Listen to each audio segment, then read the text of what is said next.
The hat be looking good when it's brand new, but then start getting them lint balls on it. Shout out to everybody. Good morning.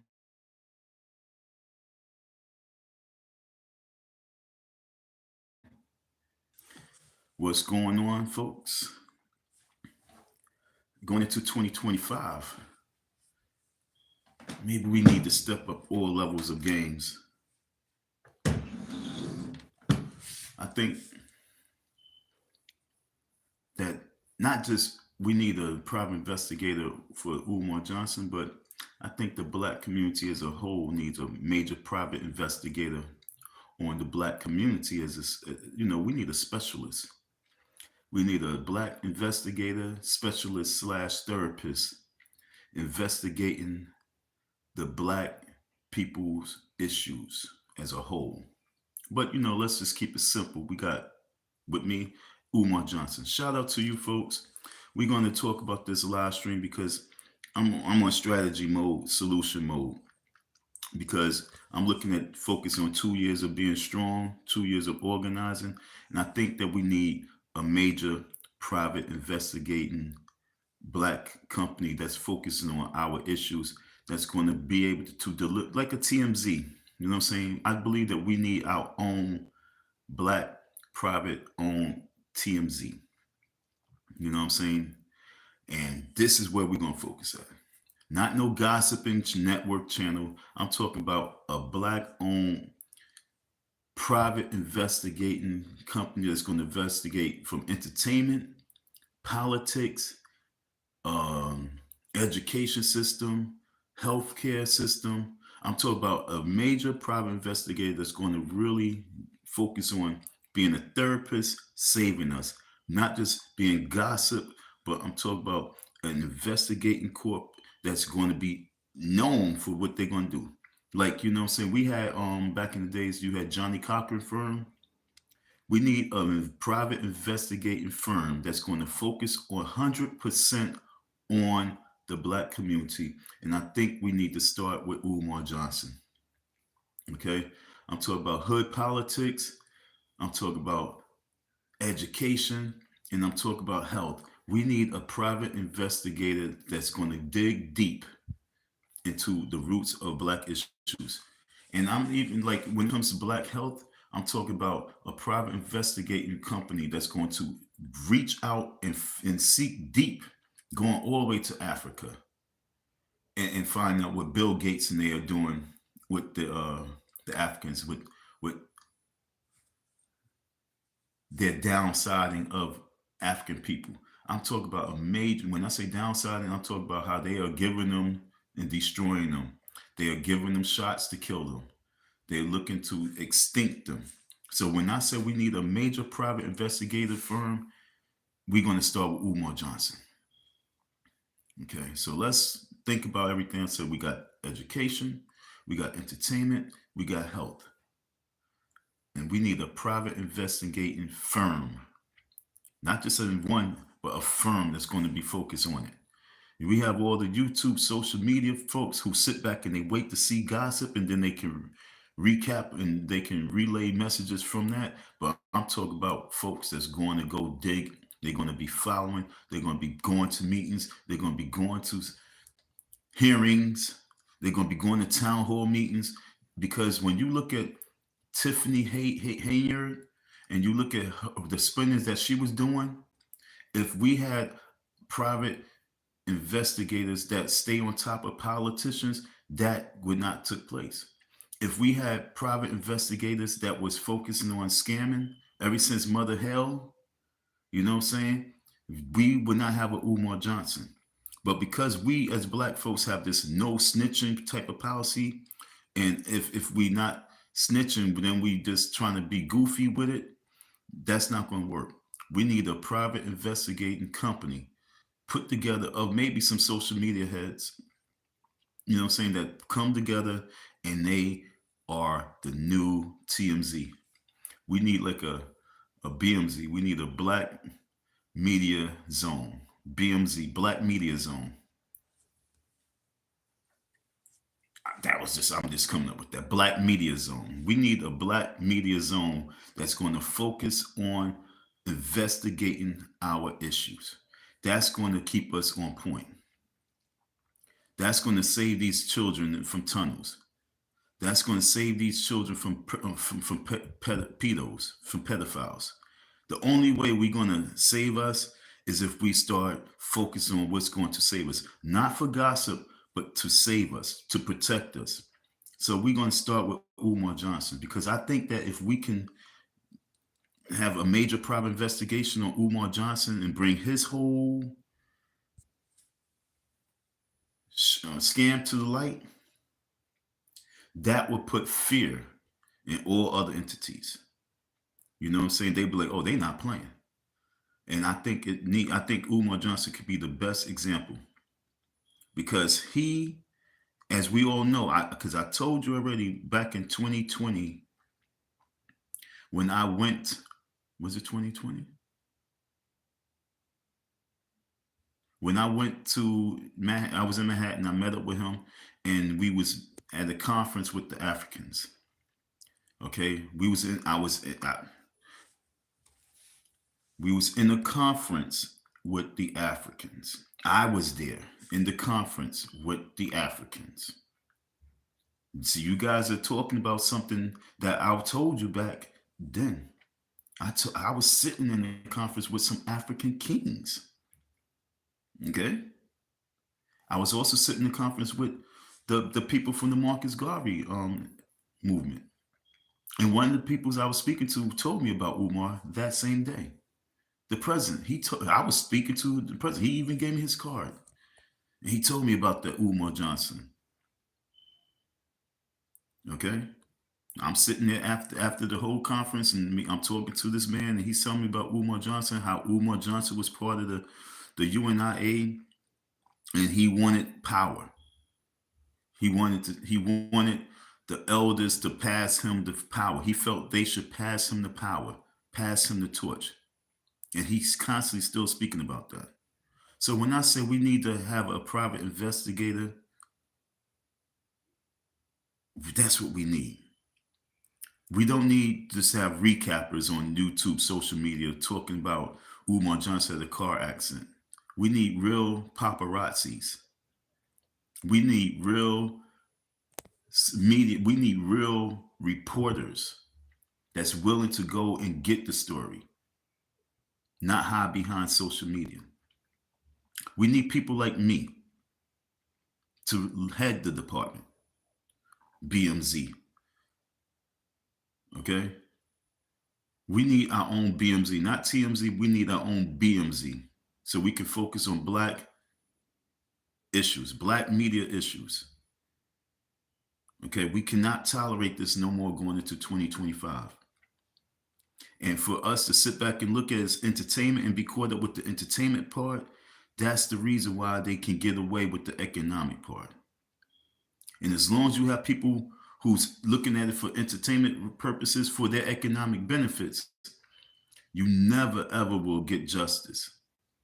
But when you have folks that say, yo, I understand there's a money part of it, but then there's a moral side, and focus on the moral side, we need moral folks to really go out there and get these stories, to fully investigate. Not just to say, yo, I expose them. We're not looking just for people trying to expose so they can put it on their channel, so they can sit there and get views and some more subscribers, so they can be monetized. We're looking at people that want to expose it, like Ali Carter. Because the children. What about the children? As long as she constantly say, what about the children? I want us to put in our minds, what about our children future? And if we continue to allow these individuals to do what they do, how they do it, we are not focusing on our children's future, because the children is going to focus on us. They're going to see our blueprint, and there's going to be another Umar Johnson.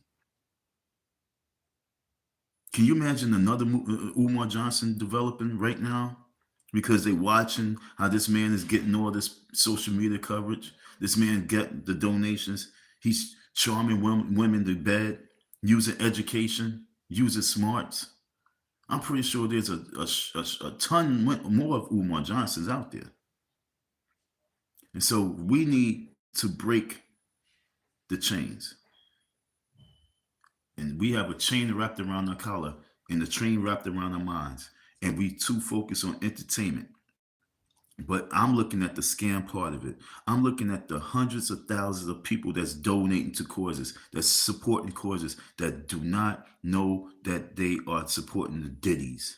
They not knowing that they supporting Jay-Z's and Epstein's, modern day Bill Cosby's. We don't get it.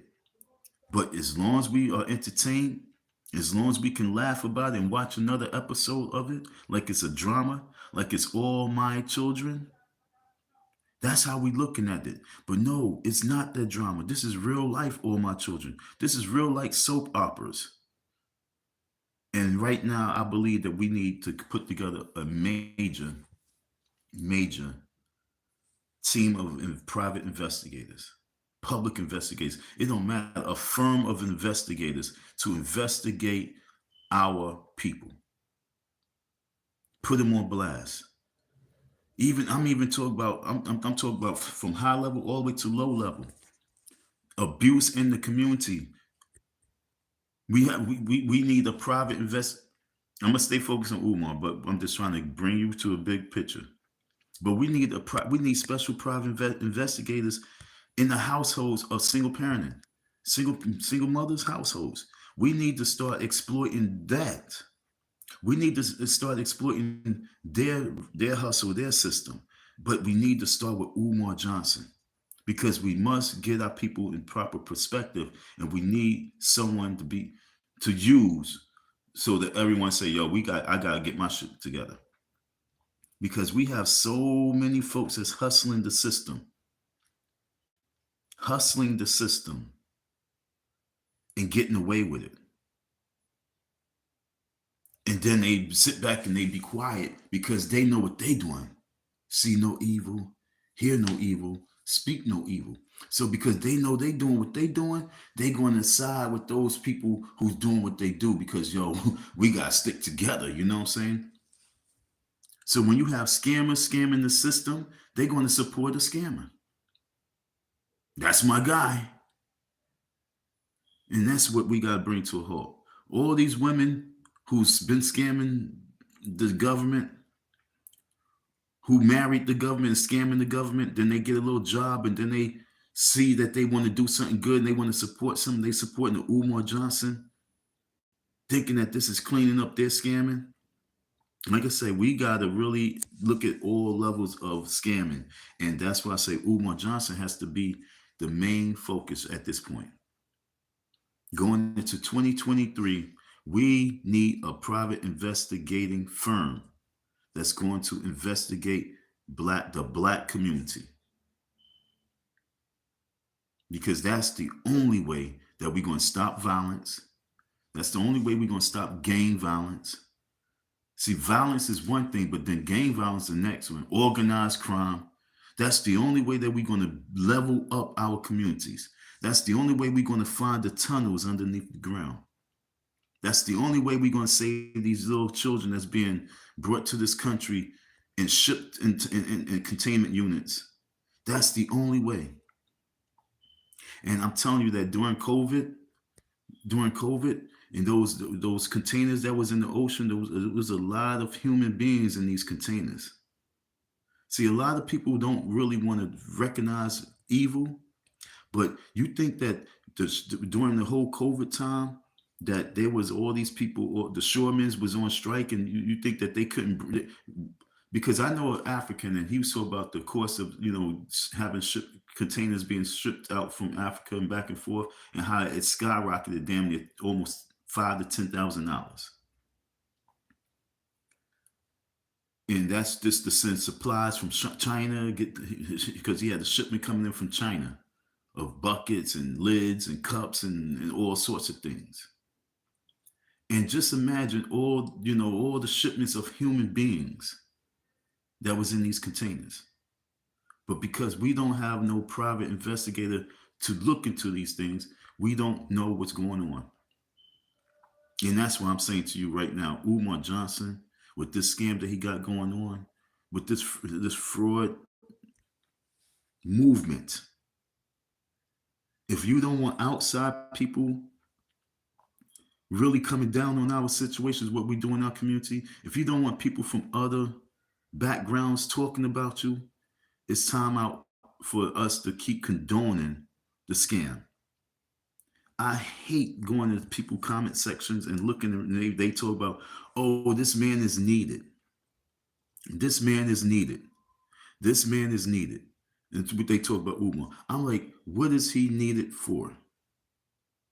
To to ear service? Like the ear, like you know, yo, that the hole in the ear.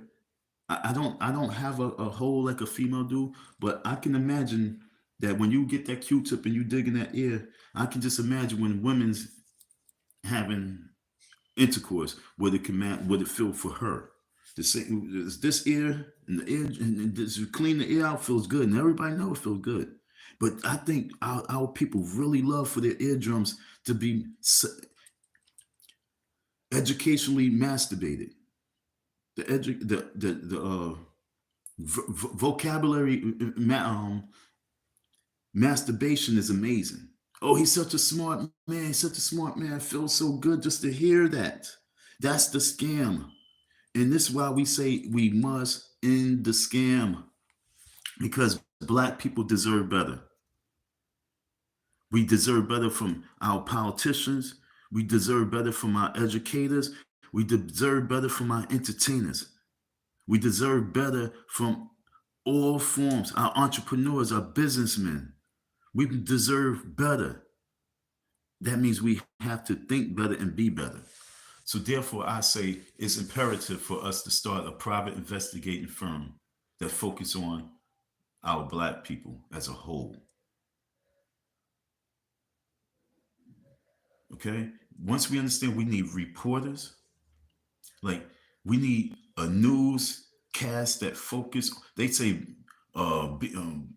what's that? Black News Entertainment. There is some type of, but they not recapping the scam. They not recap because why I haven't heard nothing of Umar Johnson meeting that.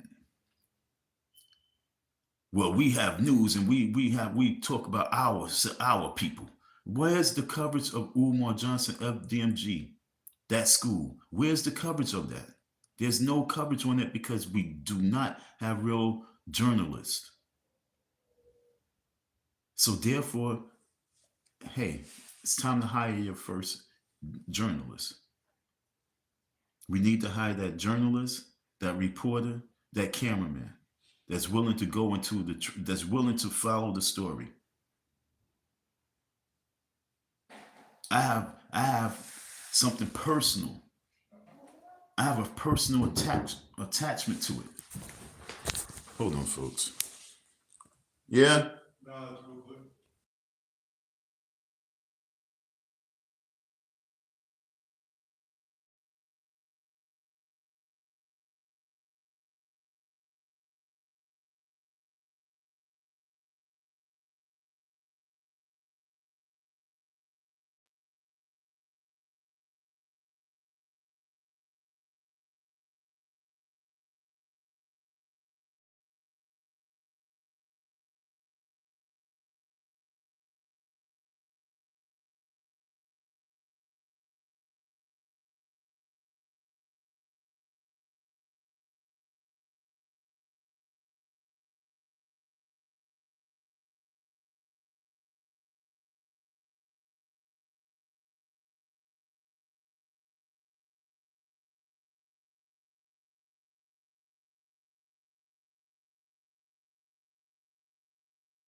Thank you, Chats. I definitely had it on mute.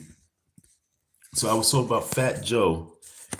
Thank you. I was talking about Fat Joe, and I was talking about how he was on Math Hoffa, and here we giving him a platform to talk about us. He had a major platform to talk about us and talk about broke Negroes and the FBA. But I'm like, yo, we give these platforms for all sorts of things, but we're not focusing on a major platform that we don't allow imposters in, but we actually report in our news. So it's like, damn, I said a lot too. Thanks, chat. I said a lot. But I want us to get focused because Umar Johnson is the biggest creep. And for him to be the biggest creep in the YouTube streets, you know, so he bring out creeps like Photon to be the creep on Fulton Street.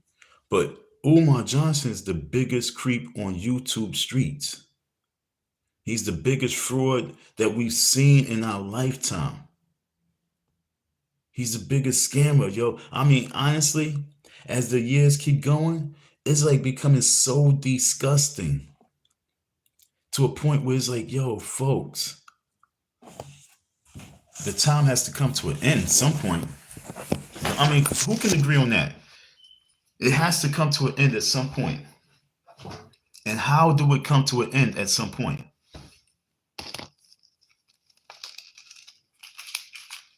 When you gift wrap the person who's going to bring it to an end. You must actually gift wrap someone who's going to bring it to an end. And that's me. I'm serious. It's time for, if you want the scam and the fraud to come to an end, it's now time for us to put together our reporters, our cameramen, and put together the funds that they need so we can bring the scam to an end. Like, you have all these people talking about Sean Combs and they doing videos, okay? You got all these, but do you have the people coming together and saying, how do we save and protect those children? We need a major private investigating group that's willing to go on the dark side.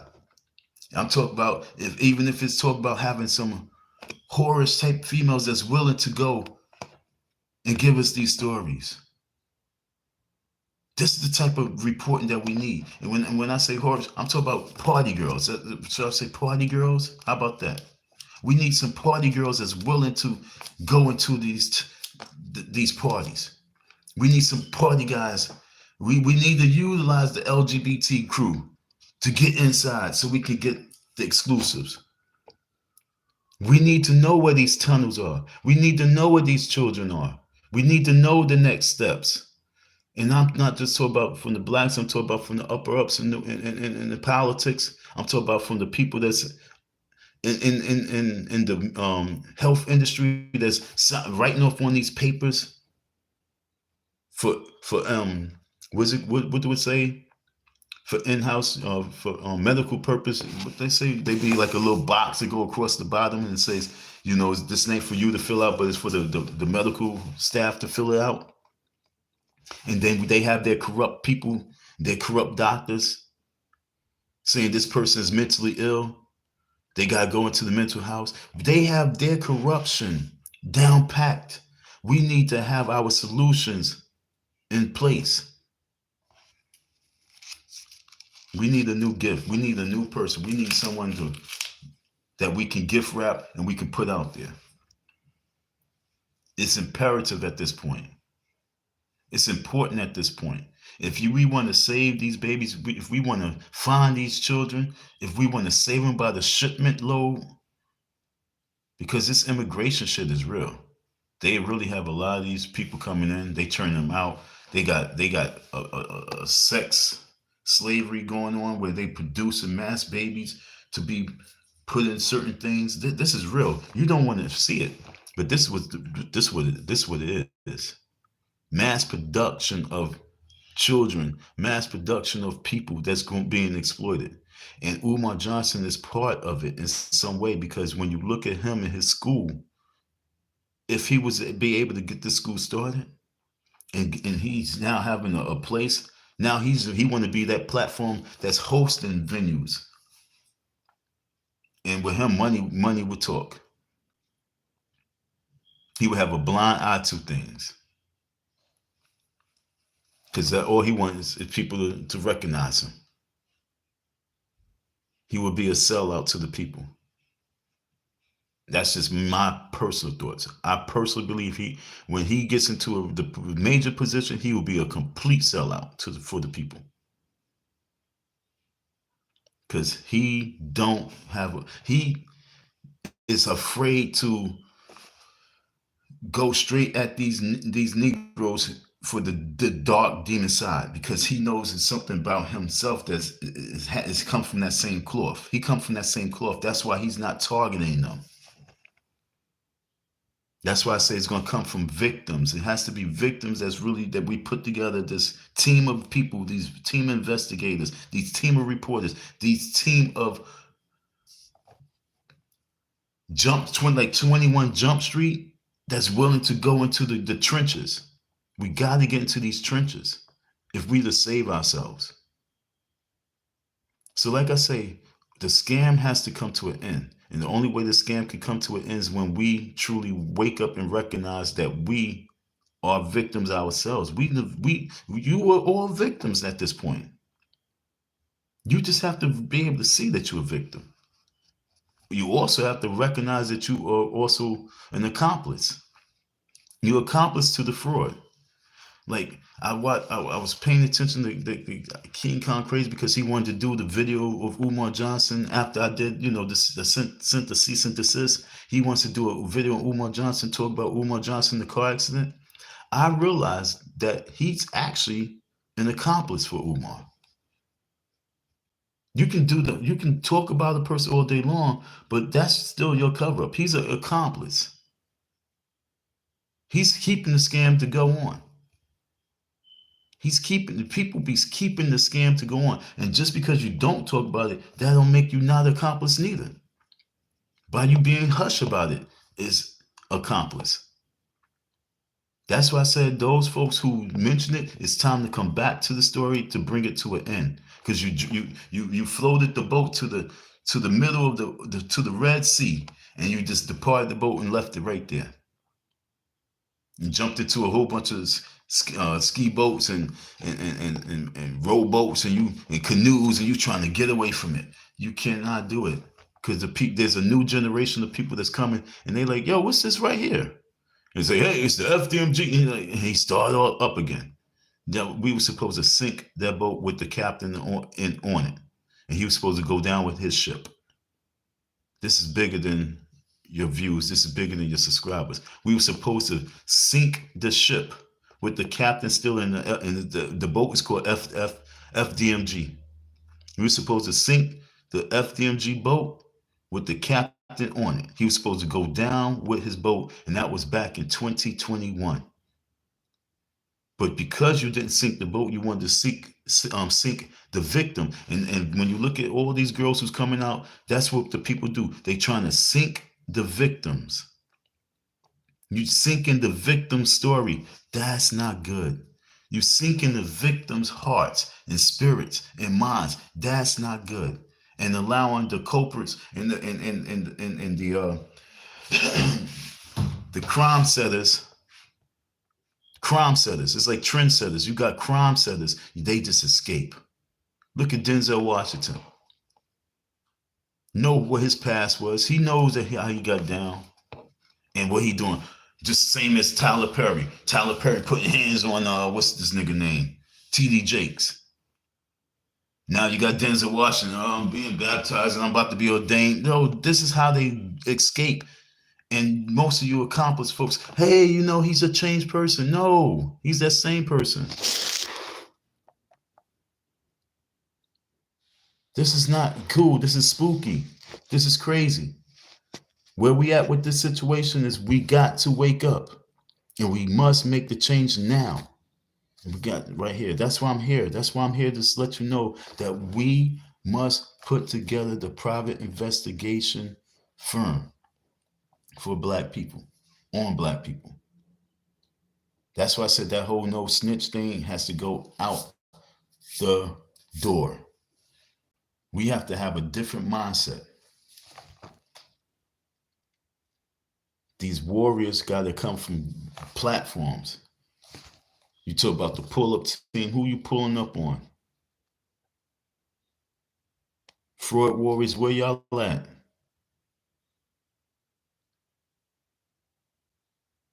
Because Cookie Crush crew is not doing nothing except for laughing at jokes. They too sweet. Because if they was really about it, Umar Johnson would have been crushed long time ago. He would have been crushed a long time ago. And honestly, the story of me with the Cookie Crush crew, if they really was crushing cookies, they would have crushed Umar Johnson cookies 1,000 times. But they wasn't led properly. They wasn't guided properly. They was misled, misguided. And these folks are still misleading you, misguiding you. And that's why 2025 is a year of change. So I'm thankful that Fat Joe came in. I'm glad that he spoke negatively about the FBAs, and I hope that they continue to keep that movement going on his ass. And then I hope that they wake up and realize that people like him can't come and talk about issues. It got to be us fixing our issues. And we must start with Umar Johnson. Why? Why? Because he's using education as his scam. He's using education as a scam. That's worse than anything. He's using black power as a scam. That's worse. That's a horrible crime. He's using the emotions of people who's really embedded and invested into change for the better. He's using it for personal use. He's using the things that he learned for personal use to control the people. That's spells. That's spell casting. That's wicked. And we have to bring that to an end for us to be able to move forward. Because there are real people that's really trying to do things, but as long as you have people like that that's benefiting from it and then closing the doors, gatekeeping to others, we never going to be able to get the right seeds to be produced. Because the harvest always have weeds that's collecting all the nutrients to grow. And that's what Umar is. He's a weed that grew in the garden. And that has to come to an end. So we need private investigators that's willing to dig and bring the real stories of this man. Sitting in those lectures, hear those lectures, bring reports. Have you ever heard of any lecture that Umar did that's been broken down in a report from a person that actually went there? Have you ever heard a lecture of Umar Johnson be broken down in a report? Well, he spoke about this, he spoke about that, he spoke about this, he spoke about that. Do you have anybody on these streets that's giving you actual word for word reporting from the snake's mouth itself? Because this snake, he talks. Umar, he talks. This snake talks. Do we have anybody who has notes that's been following this man word for word and have a notebook of what he said at this meeting?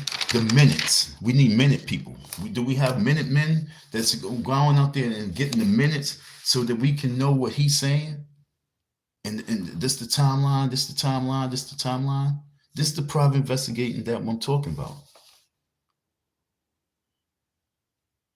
This is the chin checking that we need. Thanks, chats, for waking me up and reminding me that I had it on, you know what I'm saying, I had the volume muted. Okay? So what I want us to understand is that in order for us to make the change, we need to change the way we conduct in business. If y'all want a real reporter right now, help me build up my reporting team. Okay? Because I don't have to be the one to get into the meeting, but one of my staff people will be getting to the meeting. Okay? I would be the reporter who's on the outside. I'll be the cameraman on the outside, waiting while I'm getting my minutes and we getting our report from inside, male or female. Male or female. And then we might even put together a family, a fake family. A fake family for Umar that's working alongside Umar that he don't even know. But like I say, this got to be for real. Because we got to pull his rug from underneath him. We cannot keep allowing him to be flying on this red carpet. Because in 2025, his next photo shoot that will be with women again, he has to be bombarded. He can't be just comfortably taking pictures with these women and not have no children. How are you going to say you building a school and all you talk about is the women? What is we thinking to keep that going on? While Deshaun Combs and Jay-Z and Bill Cosby and R. Kelly and everybody else is dealing with issues that deals with men and women, and this man is right in your face showing his perversion. He's showing his true colors and perversion in your face and using education, using children as a way to be a pervert. He might not be spiking drinks, but he's spiking minds. He might not be spiking drinks, but he's spiking minds. I'm going to say that again. He might not be spiking the female drink, but he's spiking the woman's minds and using children. See, what's the difference between him and Diddy? He's spiking something, and then he's using children. Diddy and them, they were spiking stuff, and then using children. Using children as what? Collateral damage. For what? You know for what? What's the word? When they got you, yo, I got you on tape. He's using children. And that's what Umar Johnson doing. He's using children to lure women in.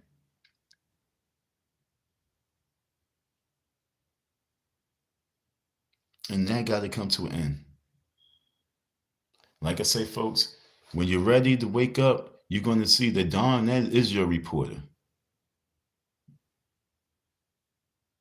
It's not like I'm choosing. I've just been chosen. I'm not choosing. I've been chosen. Don's willing to give you the exclusive story. Don's willing to wait and wait and wait for the right time to give you a story, as opposed to just say, hey, I got to talk about this man's chair. Hey, I got to talk about this man's mustache. Hey, I got to talk about this man's hair. Hey, I got to talk about this man being in the cemetery. Hey, I got to talk about this man being there. No, he's going to wait to get the right story so that he can get front page news. Front page. And a lot of people don't want to cover my story because it takes away from their story. But it's still front page news.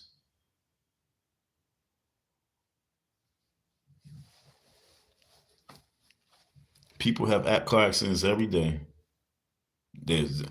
Nothing took place with Umar, and Umar's a fool. He couldn't get the seatbelt around his body. He couldn't get the seatbelt around his stomach. That was the reason why the seatbelt worked. I'm 99.95% the seatbelt worked. But when you're trying to fumble something, get something on before you about to have it, oh shit, and you, dude, dude, he didn't bump his head, he didn't have no blood, he didn't break his arm using the back seat. He got long ass legs, his legs was brakes. Nothing happened. The car looked damaged because the car's a piece of shit. But was he injured? Was he hurt? Is his neck hurting? Is his back hurting? No, he's good.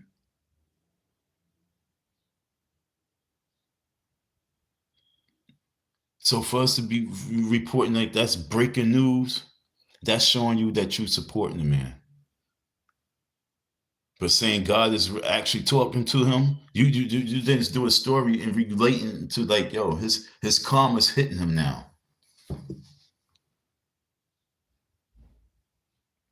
This is real right now. Going into 2025, 2026, in the future, we must start having real stories. But yo, you know what, folks? You guys continue to do what you do. I'm just here to relay the message. If y'all willing to pick up the message and run with the messenger needs support. Because the messenger needs a horse. The messenger needs to get to where he has to get to. The messenger needs to be able to report these stories the way you need them so we can save each other. Trust me, even with that street life shit, if I was really on it, I could have been reported for something else too. I really could have been a big time reporter for the dark side and gave you guys. But like I said, you folks really don't know. You really don't know. Like she says, y'all really looking at the celebrities. You need to look at the people on the ground. The people on the ground is worse than the celebrities. I mean that. The people who's trying to get to that celebrity status is 1,000 times worse than Sean Combs. And that's for real.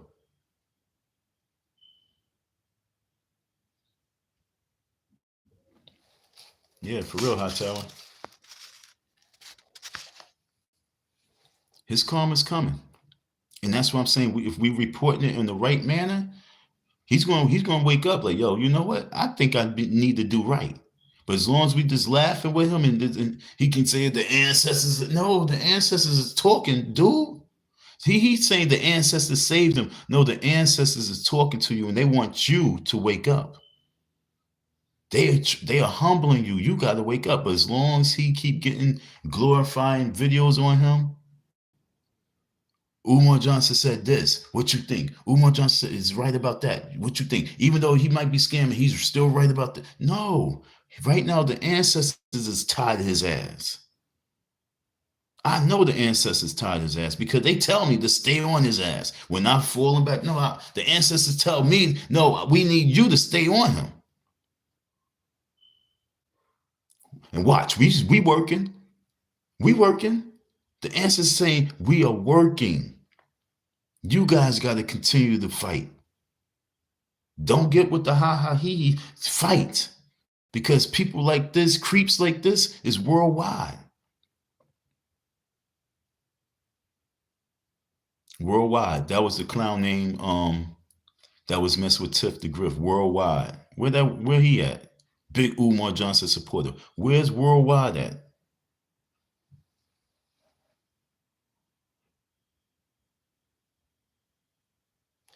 I agree with you 1,000%. This High Tower says Don, he has done too much harm in the black community. He really has done more harm than you can imagine. He got so many folks divided. He got so much distrust. He done built a major distrust with women and men. He done built a major hate amongst people that could have been doing some great things together. And he reason why is because it was all self-centered. So his self-centeredness made the people have divisiveness as opposed to being like a giving person and a rewarding person, a gifting person, like a Martin Luther King. If he was more gifting and rewarding, yo, all his dreams would have been coming true. All his ideas would have been manifested. But because he was self-centered evil, yo, he done caused so much harm. And like you said, he needs to be excommunicated from the black community. And excommunicated means that he needs to be silenced. And that's going to come with humility. That's why we need a private investigating group that's going to stay on his ass to quiet him. Did you see how quiet he was sitting in that car?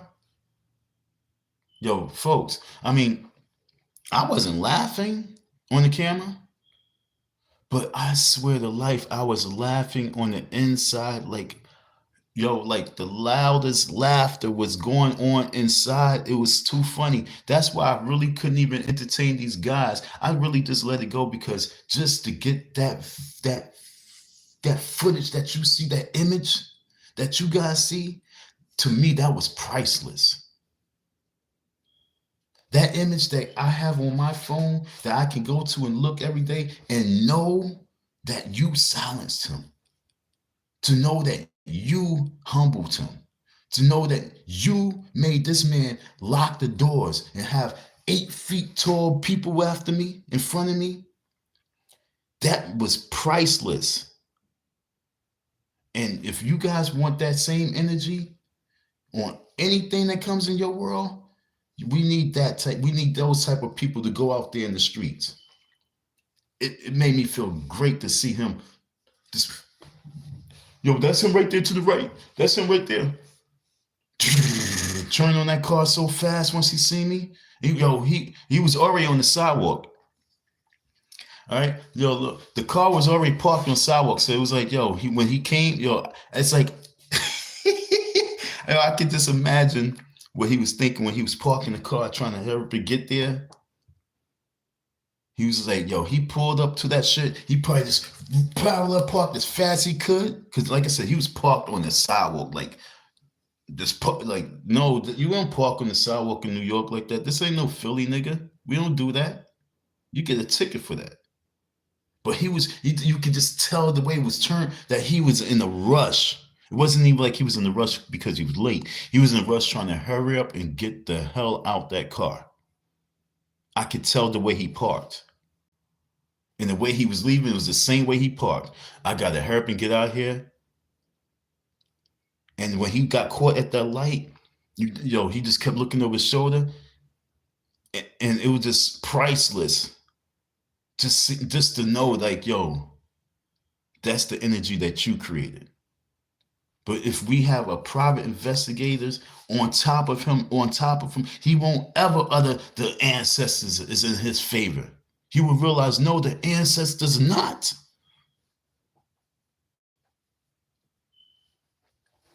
The ancestors are in the victim's favor. Crazy? You think Martin and Malcolm is on his side as opposed to my side?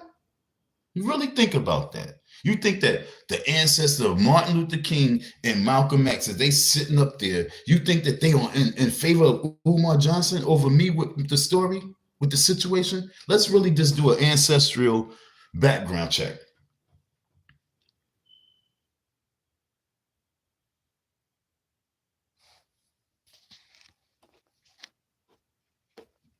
Well, I'm gonna let you ask that. Well, Don, ask yourself. I'm asking myself, and ask the public, and I'm gonna ask you: how much has he? We talk about Umar invested in the FDMG from his own pockets. Nothing, y'all. Matter of fact, when he was investing from his own pockets, that's what he said to me. This is what he said to me. He said, yo, Don, I can't keep paying you like this. I can't keep paying you out of my pockets. I can't keep paying you cash. It has to come from the Cash App. It has to come from the funds from the FDMG. So I'm going to tell you personally what he said. He can't keep paying me out of his pockets. He can't keep paying me the cash. Get a Cash App, then I can pay you from the Cash App, meaning from the donations, okay? Online money. He wasn't doing Uber, so it was online money. I can't pay you from my money because I'm broke. I don't have it. Even though this is FDMG, I don't have money from my pockets for FDMG funds. Like with me, anything that I do, whether it's coming from flyers, it comes from anything I do, it comes from my pockets. That's why when I say, yo, I'm a little broke right now, folks, you know what I'm saying? But I need this and I need that. Can you help out? That's because my pockets is running dry. But he will fake the funk and act like he's doing, like the money that's going to Africa. Where do you think that money's coming from? Come on, folks. He's not selling books like that. I was there. I was watching the people with the books. I only seen out of all those people, I saw maybe one, maybe two people with the book. Maybe I can't remember the second one, but everybody who kept coming by, I was hollering at them. He didn't move books like that. So let me finish what you said. Hold on, because I'm talking. You know what I'm saying? When I finish what you said, don't delete it. So out his own pockets, he has no pocket. Okay, I didn't finish reading it. So he has no pockets. The man is not gainfully employed. He is essentially homeless, and that's for real, for real. And I mean, for real, for real.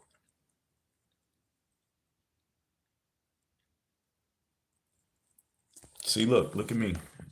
I'm not homeless. I'm not homeless.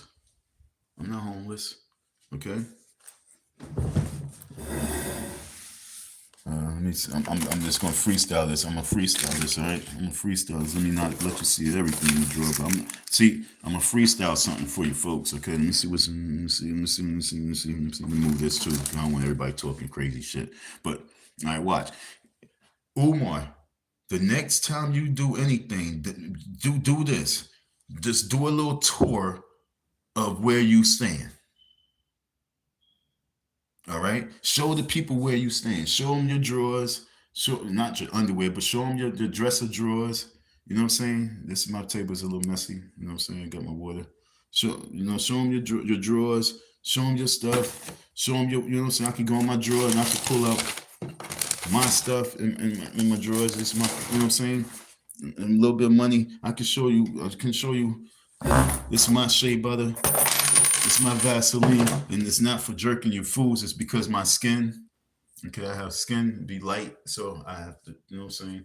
I know it's light right now, dry, so that's what it's for. You know what I'm saying?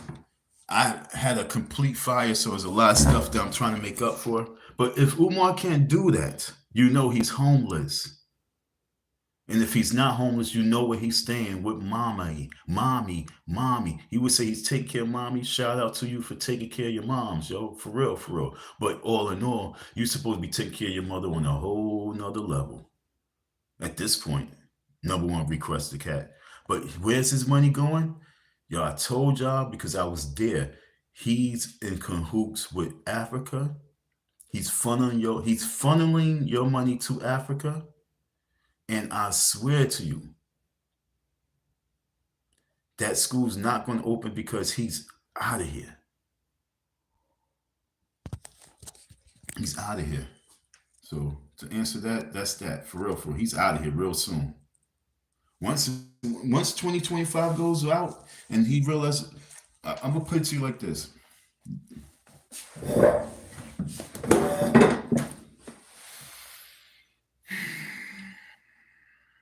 This is my prediction of the FDMG. This is his last year of the school. Okay, this is his last year of the scam of the school because he's now officially going to just up and disappear real soon because he himself is tired of it. He himself is really tired of it. He can't do it. It can't get done. He know it. Hold on. He can't do it. Okay, I just want to get. Damn it! I'm trying to get to that message. That see. I don't know why I keep disappearing. I want to get this message real quick. Hold on. What the? This is corny. I'm putting that shit. Okay. You have.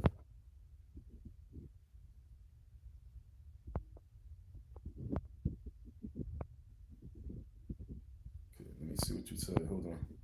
But he's really tired of the scam himself. He has no money of his own to even invest in his own dream. He has no skin in the game. No.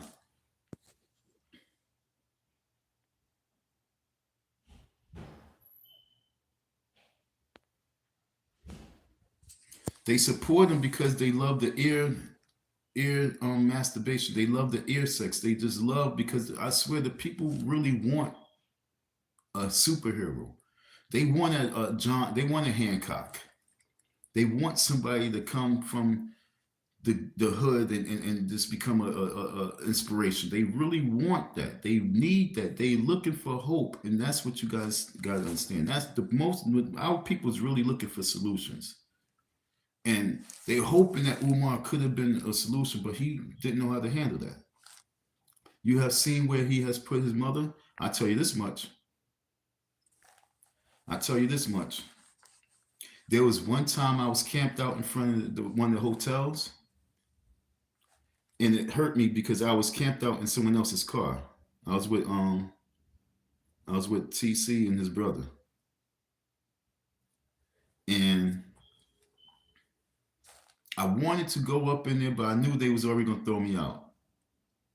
When we went into the building, me and TC, we went into the building. We was just checking out. I think I think it was a charge to get in it. So it was like we was trying to camp out, but his brother didn't have the time, you know what I'm saying, to just camp out there.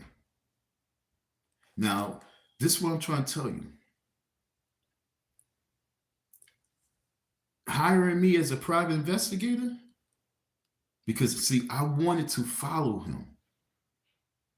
I just wanted to camp out in that parking lot and follow him. But the funniest shit is, though, out of nowhere, these police kept circling around, say, "Yo, hold up, like what's going on here now?"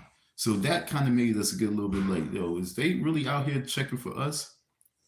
That was me. I was like, "Yo, for real." But if you guys want to know where his moms live, so do I. Like I say, if y'all really want that hardcore private investigating, hire me. Hire me. Yes, he seems to want to become a global African real estate investor. Yo, look, I'm telling you, I was at that meeting in Manhattan. After we did the meeting, we walked around the corner. We went to this little restaurant, and we ate some expensive good food. It was about like 15 of us. All right. I was sitting at the table with 15 other people, and I ate good. I ain't put no money on the table. I didn't put no money there. I didn't pay for nothing because I felt I'm at a point where I knew I was royalty with the whole movement. But you guys really sitting back and like, "Oh, Don Meth head, and y'all spent all that time with that shit." And I'm saying to you folks, no, I was sitting, I had my tie on, my bow tie, I had my kufi. I was sitting up in there with the African kings. And they coming up to me, looking at me like I'm royalty, shaking my hand like, "Who was he?" And y'all talk about who's he, goofy? No, folks, no. Stop with the wrongful shaming shit and stay focused. I sat in that meeting. I heard them. I listened to them. They are using him as a vessel to ship money and ship people, and also to get a space to run his own town. His own town, folks.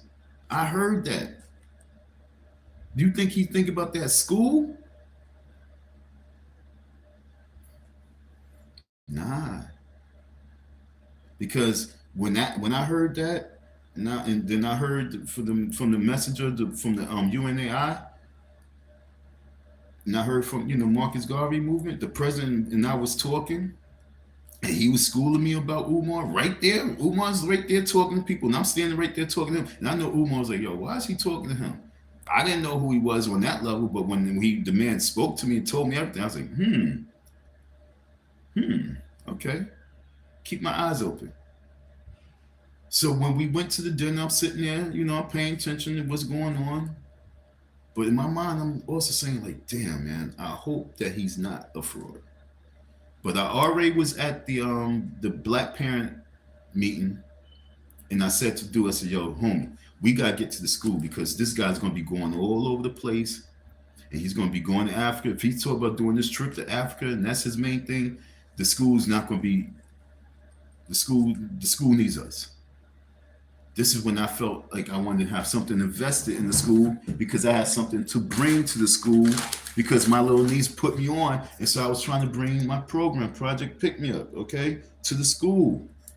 It was upside down. Project Pick Me Up to the school, okay? I was trying to bring a project to the school. So it wasn't I was a supporter. I was trying to bring something because I seen a vessel. I seen a ship leave the dock and I seen the ship. But this ship decided that it was going to Africa. And once I seen that this ship was going to Africa, I heard at the Black Parents Advocate meeting in Delaware, I sat there. Did you sit there? Was you guys there? I was there. Then I was there when I heard from the kings of Africa giving this man the green light to do what he has to do, to be the vessel of American dollars for African land. I was there. Was you guys there? Huh? Like I say, private investigator, if y'all really want real reporting, real stories, real topics, I'm your man. Help me build my investigating team because I have something well invested in this shit. I gave my energy. I gave myself. I gave my freedom. I didn't just do it for nothing. And if this is going to give me a strike from the ancestors, okay, if this is going to give me a strike from the ancestors, and if this is going to give me my position from God Himself, Most High, be saying, because He said, "You are what we need. You are a person who's not afraid. You're not afraid of the embarrassment. You're not afraid of the failure. You're not afraid. You're not afraid of the ridicule. You're not afraid of the jokes. You're not afraid." That's what we need. I'm not afraid. Even if I'm fearful, I'm not afraid. You think that it's not a level of fear that's rising me that says, yo, when I'm about to go out in these little escapades by myself? But because I know that, yo, I have God and ancestors and everything else behind, and plus a little bit of my craziness inside, it allows me to move forward. And that's what we need right now. But yeah, you're right. He is definitely, and I'm telling you because I was there. The FDMG, because it hasn't opened, I'm 100% sure of what I'm saying to you. All right, I don't want to say that because that's not me being right. I'm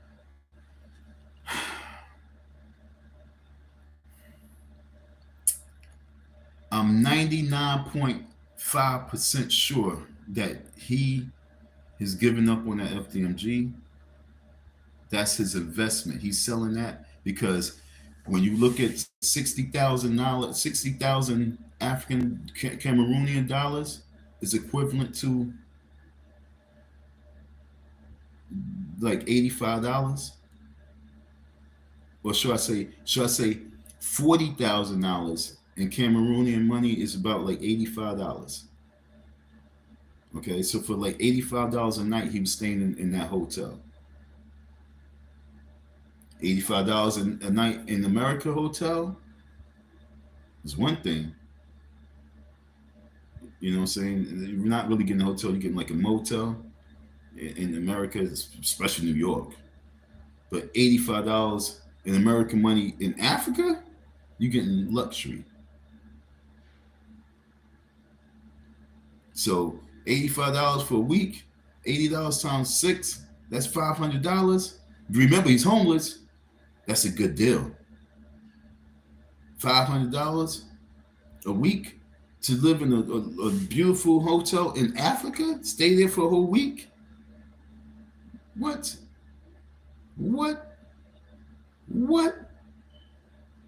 Doing good. That whole week gone, get on the plane, go somewhere else. Y'all folks gotta understand that This scam hustle is deep. The scam hustle is deep.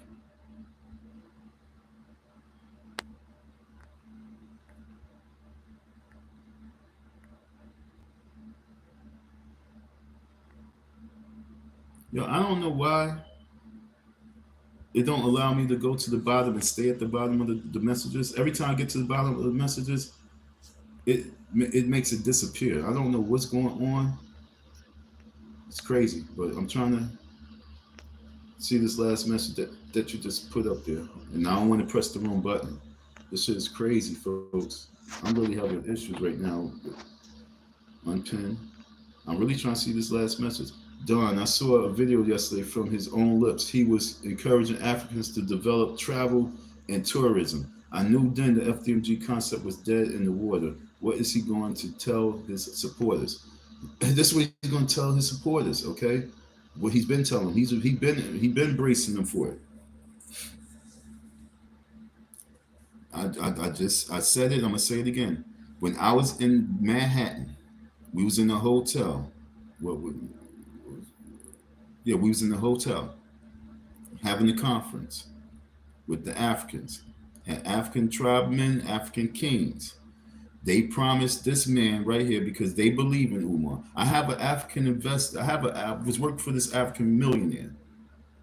And when I was telling him about Umar, I said, yo, I heard of Umar. He talked real good talk. I would love to meet him. And when I told him he owed money, he was like, oh, man, you think there's any way you guys can reconcile that? Because, you know, he's a smart man. He's a smart man. So these little corny ass people, excuse my language, but I'm going to be raw, are dick riders. Okay? See, these African folks are dick riders of Americans itself. And so for them to have a connection and a well-articulate individual, they are willing to give him what he needs. So they gave him the confidence, one, to believe that, yo, he can up and leave this country. He's trying to figure out how he can finesse it. Now, what's he going to tell his supporters? He's going to tell them that y'all need to get to Africa. He's going to start making the movement that we need to leave. He's going to get on that Marcus Garvey shit, saying that we need to leave America and head to Africa. Now, you guys got to understand one thing. In regards to what he wants and what he needs to really be able to survive for another 30 years of his life, of comfort zone and comfortability, he could always get new supporters. Once you understand that he is a person worse, like I told you, compared to him, he's the educational Sean Combs, he's the educational Jay-Z. His mentality and his confidence level there is like, I can always get new supporters. That's why I said we need a private investigating firm so the future people can know about him. We got to cut his lifeline off. But as long as his lifeline keeps going because people don't know the story, he can always get new supporters. So in regards to the supporters that's here, he's going to start convincing them that they need to leave America and head to Africa, go to the motherland. That's going to be his next push. We need to leave America and start saving up to get to the motherland. So where's that next? That's the new push. And I'm serious. I already know because I heard it then. It's not like I'm saying something. I'm not making nothing up new. I heard it in 2020. It was 2020. 2019, 2020. I can't recall which damn year it was.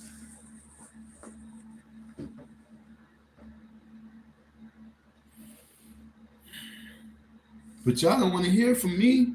Y'all don't want to see it from me. Y'all really think that I'm lying? I'm not lying.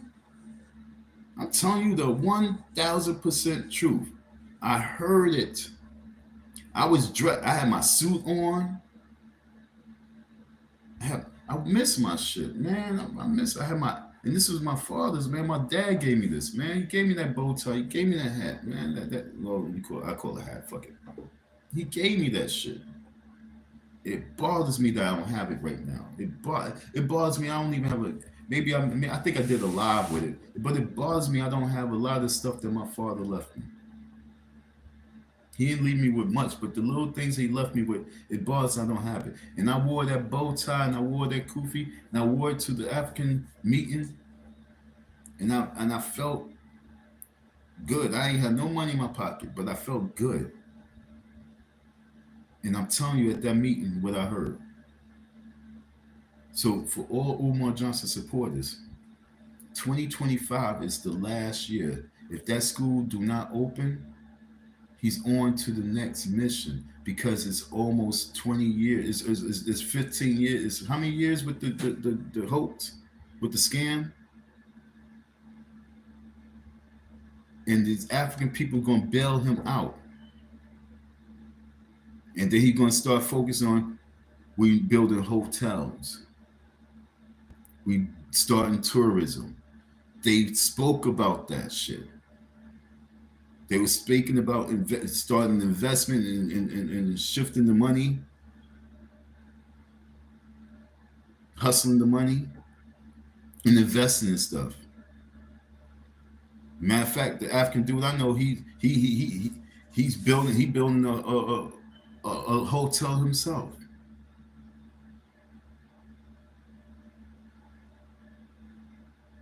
The doors and the gate cost more than a lot of people's houses. And it's almost complete. He says to me, Don, I got 3 times the amount of stuff in Africa that I do out here. And everybody knows this man. And he says he has 3 times more in Africa. He's like royalty in Africa. The embassy deals with him in Africa. He's built the hotel that he has is on the beach in Africa. Pool gonna be on top of the roof in Africa, and it's just a house. It's just really his house, but he's gonna make it a hotel because he's mainly in America making his money. And it's people like this that wants Umar Johnson to be their middleman.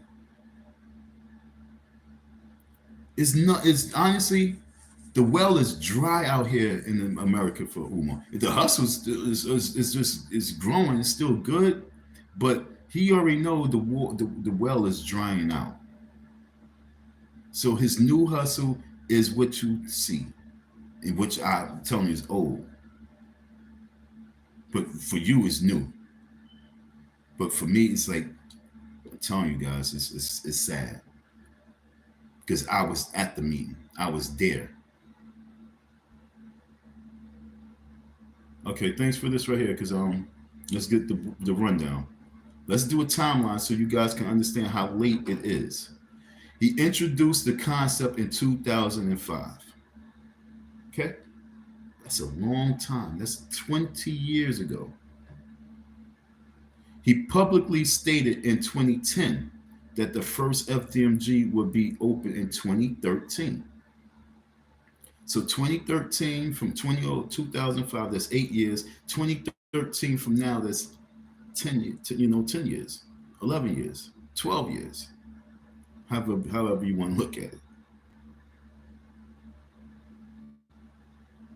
This is done for him. He's depressed just going to that school. So his depression is being saved by these folks like, yo, not bankrupt that, but sell that, take the money, invest in this, invest in some African stuff, invest in tourism. You always hear in Africa, we're going to give you a village. And this is what he says. He's going, they're going to give him a village. Now, within the village, he's going to have his own personal town.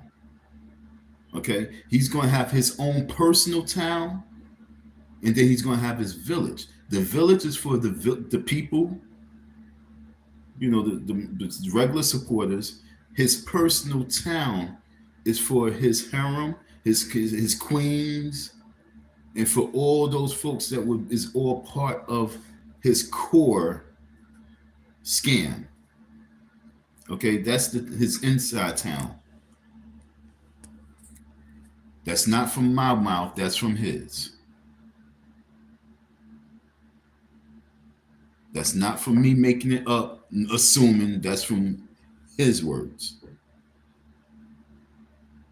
King T'Challa, his mouth. Prince of Pan Africanism, King T'Challa. When he gets this African deal, that's why right now he got to get this money up for these Africans. He's like Denzel Washington. Got to get the money up for the Russians. He got to get this. He's trying. He trying to get this money up for the Africans. So the school across the street go bye-bye while he's still holding on. See, this was going to happen. The school across the street, the reason why all that stuff is in the storage, is in the gym, is because that school is going bye-bye ASAP. Because he's going to take that money to seal the deal that he got sealed in Africa. He's going to blame the supporters. And because we don't have no private investigators that's really on top of it, you guys don't really know what's going to be like. Oh, he's going to blame the supporters, saying that the support didn't come through, but they got to save the small school. So he's going to use the loss of the big school as a major way to have people just funding that small school so they can save the school. But the big school money is going straight towards Africa. Because he got to seal this deal. Because I'm trying to tell you, it's been a long time on the plate. This deal has been a long time on the table. And so he got to seal that deal. The deal that I was there witnessing.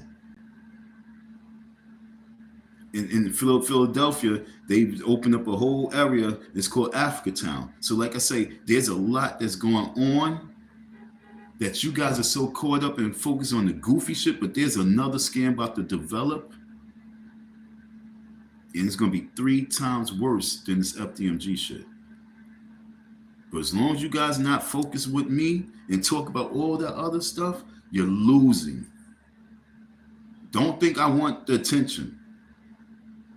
Because with this type of attention, your life can really be in danger, because a lot of people that's well invested, they feel like, you hurting our money. You sabotaging us. So stay focused, folks.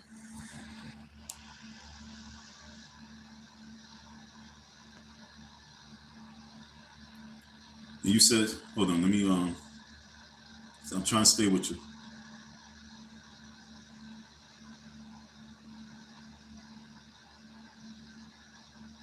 Yeah. You have seen where he put his mother down. Yes, he seems to want to become a global. Yep. Don, I saw a video. Damn. What you said, Don, I saw a video yesterday.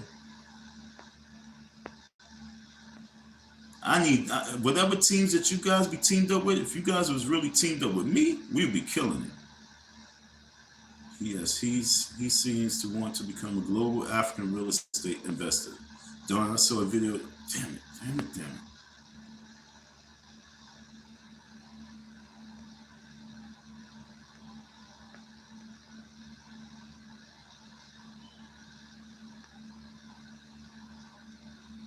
Okay, this is the one I wanted to get.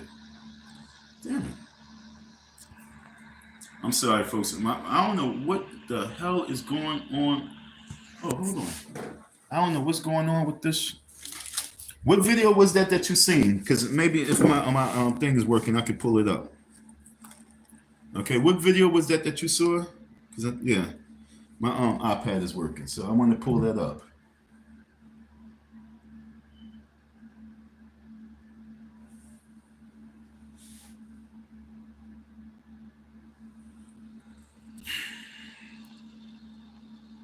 My phone is really annoying me right now because I'm trying to see this what you said, and I'm trying to read your comments. Okay, here we go. Okay, let's see. Let's read that. You said, Don, I saw a video yesterday from his own lips. He was encouraging Africans to develop travel and tourism. I knew then the FDMG concept was dead in the water. Okay, the FDMG ship is sinking, and it's sinking rapidly. What is he going to tell his supporters? Okay, now I read that one. Yeah, I'm trying to stay, but like I say, I don't know why the words keep disappearing. But darn, his supporters see the lies. Okay, let me put that one up.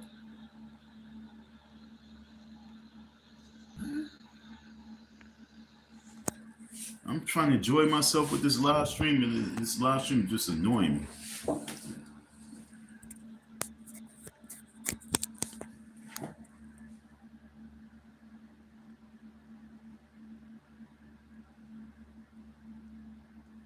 Let me see if I can pull it up on here.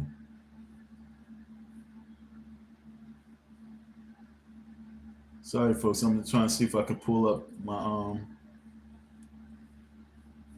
page from on here, and then I'm gonna do what I gotta do. Okay, so boom. Well, I wish I'd stop unsubscribing to my channel. Stay subscribed, man. People subscribe, then they unsubscribe.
Damn it. Sorry. Sadly, folks, my bad. Sorry. I was there, and sadly, Sadly, folks, my bad, sorry. I was there. The sad thing about it is that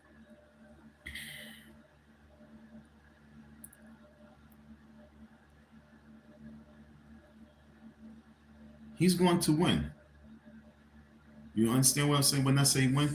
If I'm not there to stop him, there's no one there that's going to be able to stop him.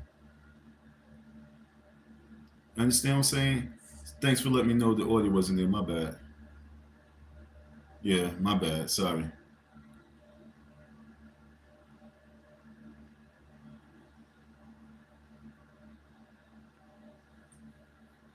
So yeah, so King Kong Crazy was doing the recap, I guess, and he was showing the video. Okay, and I'm telling you folks right now that Umar Johnson will win because he's been winning. He's winning every day that he gets on the plane. He's winning every day that he has a different rental car. He's winning every day that he's eating food that he's using his Cash App card or PayPal card. But every time he's using a card, he's winning. Every time that he wakes up in the bed with a different female, he's winning. As long as people call his phone up to come and speak, he's winning. There's nothing and no videos out that the folks can do that's going to make him lose at this point, except for this court case and pulling the card out from underneath him of you are a black community fraud. Focus on the school itself, no, but him as a person and to the black community and his fraudulency of real fraud of you had a homeless person working in school, not a helpless crack fiend. You had a homeless man that decided he's going to bring. Me saying that somebody said you just say this so frivolously, but it's just it sounds good to me. But you had this homeless man in your school that you were supposed to be paying him 15 an hour, I think it was 10, 15 an hour. I can't remember what he said. I think I think he was going to give me 10. He said, "Well, yo, I'm paying these guys 10 an hour. Yo, just give me what you get it to me." And then that's why it was 15 an hour because the time and a half of me doing by staying there 24 hours. So it was time and a half.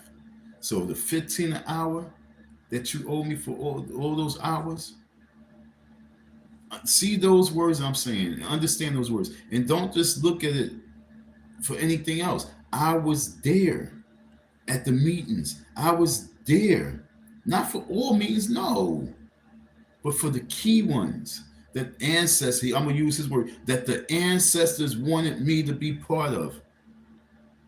I was at everything the ancestors needed me to be part of, for me to see, for me to witness to you that I'm telling you that big school is in negotiations with someone.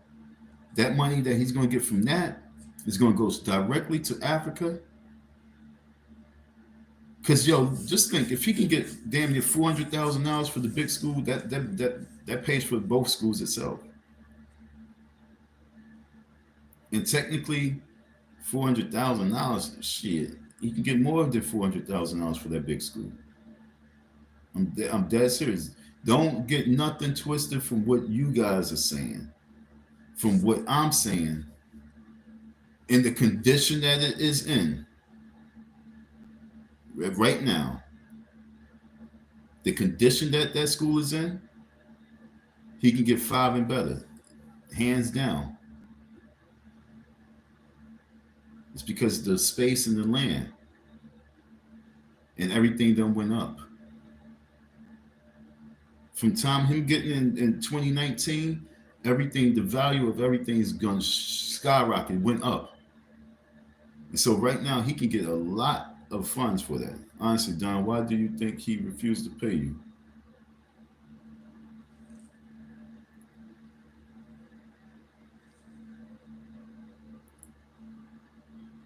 Because he can get away with it. He believes that he can get away with it.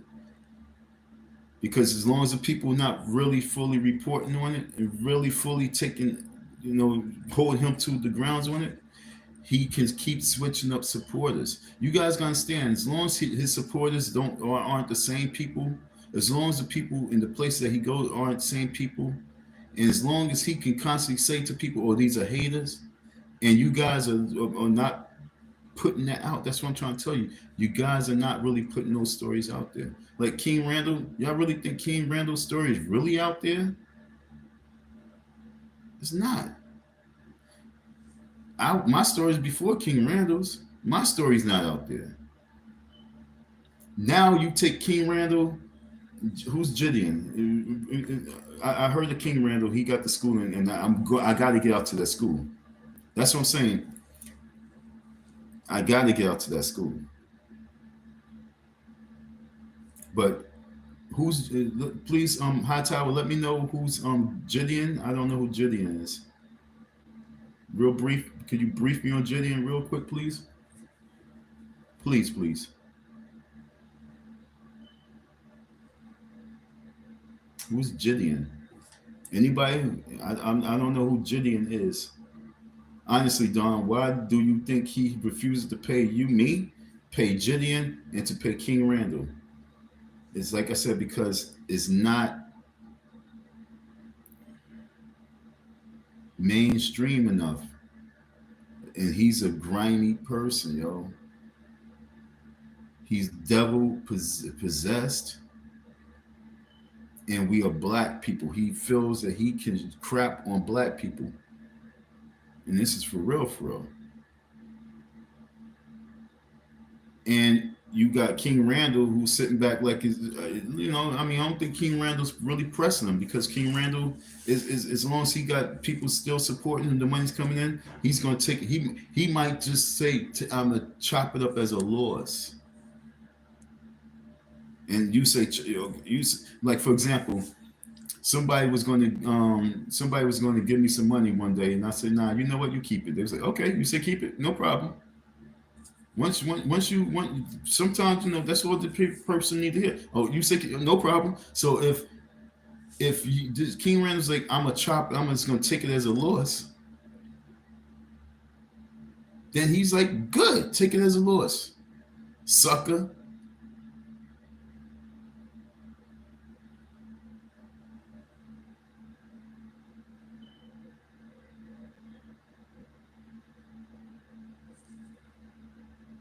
All right, thanks. All right, so you talk about, when you say he paid Umar, you talk about Jidden, right? Jidden paid Umar 500 for something, and Jidden went to a live event and asked for his money back. All right. So did he pay? What he posted, like he's going to take it as a loss?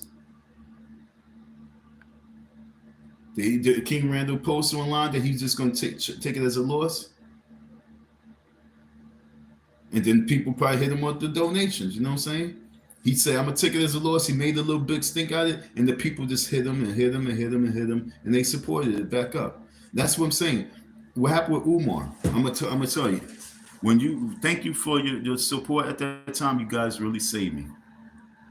I was able to stay in that room, the hotel room, and it was cold season. During this month of December that you folks saved me 4 years ago. Thank you. But when Tiff Griff and Umar and everybody was like, well, yo, Don received money, Don received money, Don received money. He looked and he said, you know what? Don got paid then. Because people showed some supportive love and it saved me. And they chopped up like, well, Don got paid. And then they start putting that out there, and then people actually say, oh, Don, you should be good now. No, I want my money for Umar.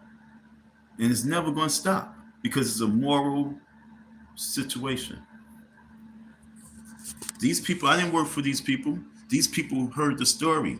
These people paid for the story. They paid for the support.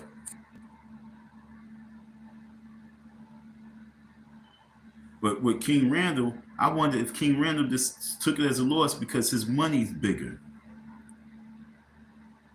And he probably got that back in the form of $30,000 from people donating. Like, don't worry about that, King Randall. We got your back. And then I mean, is King Randall, is he doing his videos on it? Let's see, you know what I'm saying? Is he talking about it outside, you know, that one time? He punch his name up. How much is he bringing up? And he's gonna say, "Well, my brother, I don't really need that money, so it is what it is." No, that's why Umar gets away with it.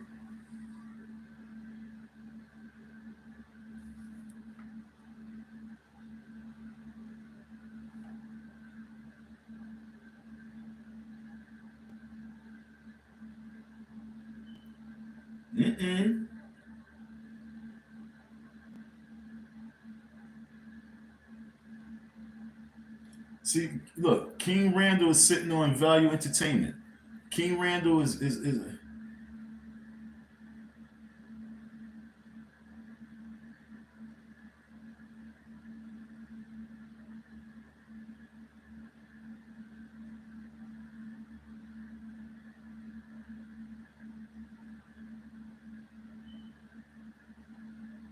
I don't know. Like, I mean, maybe I need to start covering King Randall. You know what I'm saying? And figure out why he's not pressing Umar.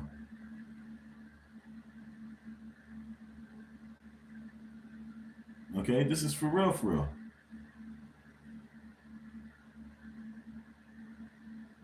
Let me see something real quick.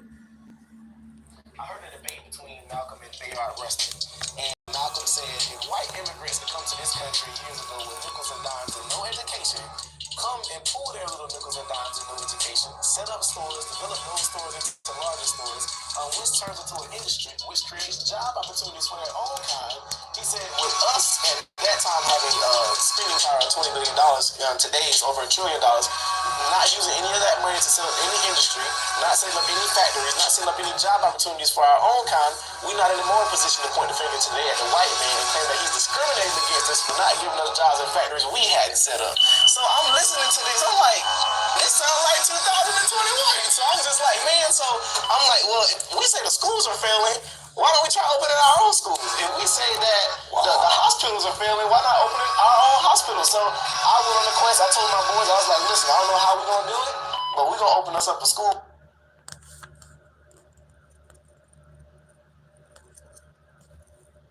Okay, so that was 3 years ago. Here was on let's see what. Okay, this 40 some minutes. I don't know if I really want to. It was the night before Sprightness. Feeling mad late. The center was out. I don't know how much I want to hear this, but let's see. Cause see, I'm gonna show you the difference. Absolutely, exactly.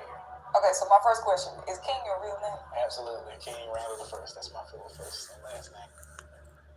Consult my elders, consult my managers, etc. You know, for different decisions. Sometimes I may post something I ain't got no business. Somebody call and spank me or whatever. Like, take that down. Stop being 21. You know, it shows a lot sometimes. But for the most part, I know I have, you know, children watching me. I have adults watching me. You know, people that look up to me everywhere. So it's a lot for me. You know, just trying to make sure I keep that, not necessarily an image, but just making sure I'm on my P's and Q's. Are you worried at all about cancel culture, that someday you're going to post something and then you don't get canceled and then they don't close your school? How do you navigate that? Do you operate with some level of fear because you're like, I don't want to get canceled? Not necessarily. I mean, I'm already doing an all-boys school, and then we're doing manhood training and teaching them, you know, about their family, etc. I mean, somebody one day going to be like, so why you accept a girl and da-da-da-da. I'm just like, it's just... Now, that's a question. Yeah. Because it's 2021. Let's be real about it. So what if somebody identifies as a boy on the inside? How would you deal with that? Absolutely. Well, I'm going to say this. The school will be an all-penis school, so I don't even care if a boy wants to come in. Oh, man. So, who we have on the screen is content creator by the name of King Randall. His ad on Twitter is New Emerging King, and he is with Dr. Umar Johnson's father. That is Mr. Jamal Johnson. It says Mr. Jamal Johnson flew all the way from Philly to to come support me in our school. I'm so grateful. But god dang, that man is a light-skinned version of Umar. That is crazy. Maybe some people may say brown skin. I say light skin, I guess, because I'm brown skin. I'm dark skin. I call it like I said. You lighter than me, you light skin. But it is what it is. So today, man, it's kind of crazy. I be seeing y'all whenever I... Yo, let me say something to darker men. Okay, because for some reason, darker complexion men are really annoying when it comes to black people. Why do I say that? Because for some reason, there's always like gotta be something out darker skinned men's mouth about lighter skinned men, and it's like a negative hate like that don't necessarily need to be even emphasized. So I'm just gonna bring that up because Umar does that all the time. And for this dude to just off the jump, oh, this is a lighter skinned version of Umar Johnson, and to go into that as your opening statement is like shows your hatred towards your brethren people. It's a self-hate. But you know, that's just me. I just had to throw that out there. We gotta stop that. Because when I look at a lot of the darker brown men, a lot of the darker brown men like Umar Johnson, like Sean Combs, and like my friends and that I know who did a lot of dirt, when it comes to evil, it'd be from a darker complexion. You know what I'm saying? But you know, that's something to really check out. You know, but I'm just gonna keep it funky. Are darker complexion men more evil than our lighter complexion men? That should be a conversation. Is our darker complexion men more evil than the lighter complexion men? Is the darker the berry, the more evil the fruit? But I don't know. But I'm just throwing it out there.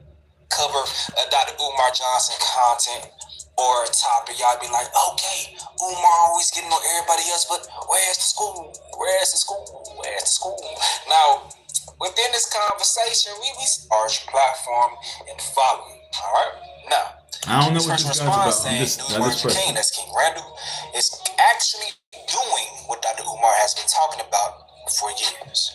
All right. Now, Dr. Umar may have his reasons. You guys could probably see him many times as far as why the school isn't up and running yet. But the facts of the matter is it's not up and running.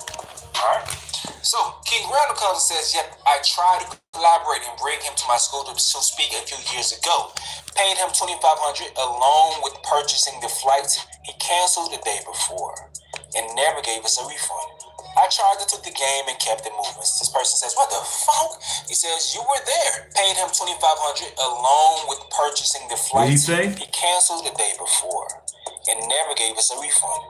I tried to took the game and kept it moving. This person says, what the fuck? He says, you were there. Well, I think I told you that you remember everybody was asking where he was. He says, I do remember him not showing up, but I had no idea he refused to pay you.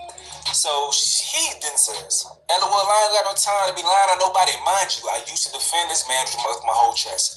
Thought it would be a great idea for him to come to my school and speak as he has a school also. All over the earth, God is raising up a new breed of wealth builders who will use their money to shape the course of world history without building a golden calf. You see, true prosperity. Thought it would be a great idea for him to come to my school and speak as he has a school also. Took the money, canceled the day before, ghosted me and got mad because I said something. So let's go through these text messages, man. Let's see what's going on. You telling the truth about my boy? Most of you folks probably seen this already from someone else's channel, someone else's live. But I just wanted to bring this up because you asked me a question and said, why do you think he did not pay King Randall, me, or Jiden? Now remember, I was before King Randall, right? I was before Jiden, Gideon, whatever his name is.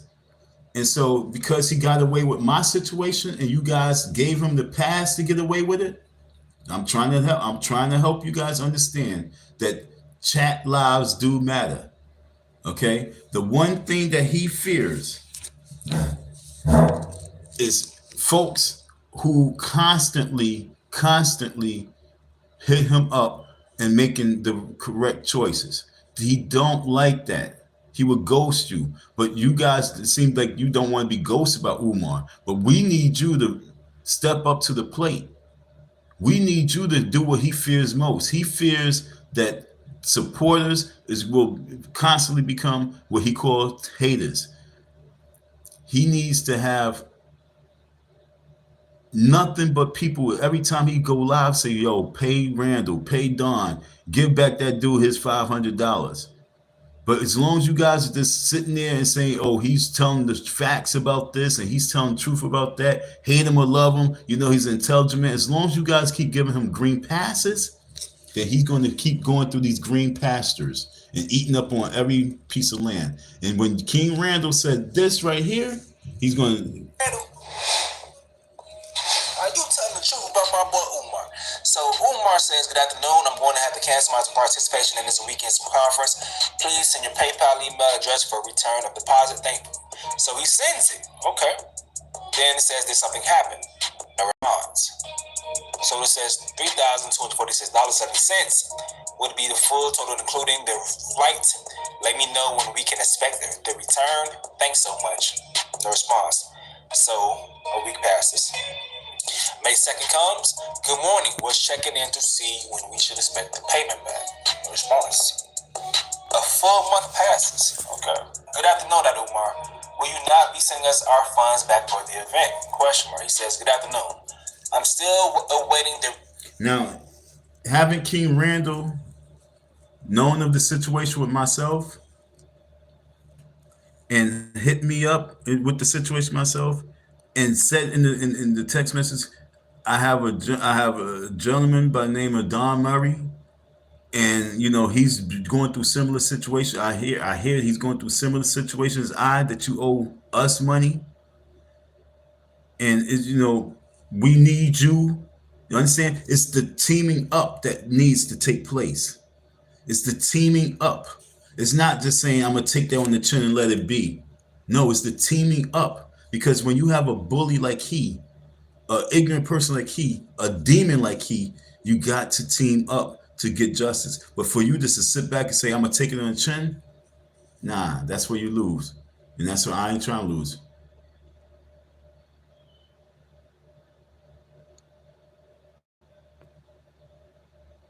Yeah, so, you know, that's what we're trying to do right now. So I'm just going with this guy. Delta Airlines, due to the disrespectful remarks you made online regarding my withdrawal from your conference, 50% of the deposit will be returned along with the full cost of the flight once it has been refunded.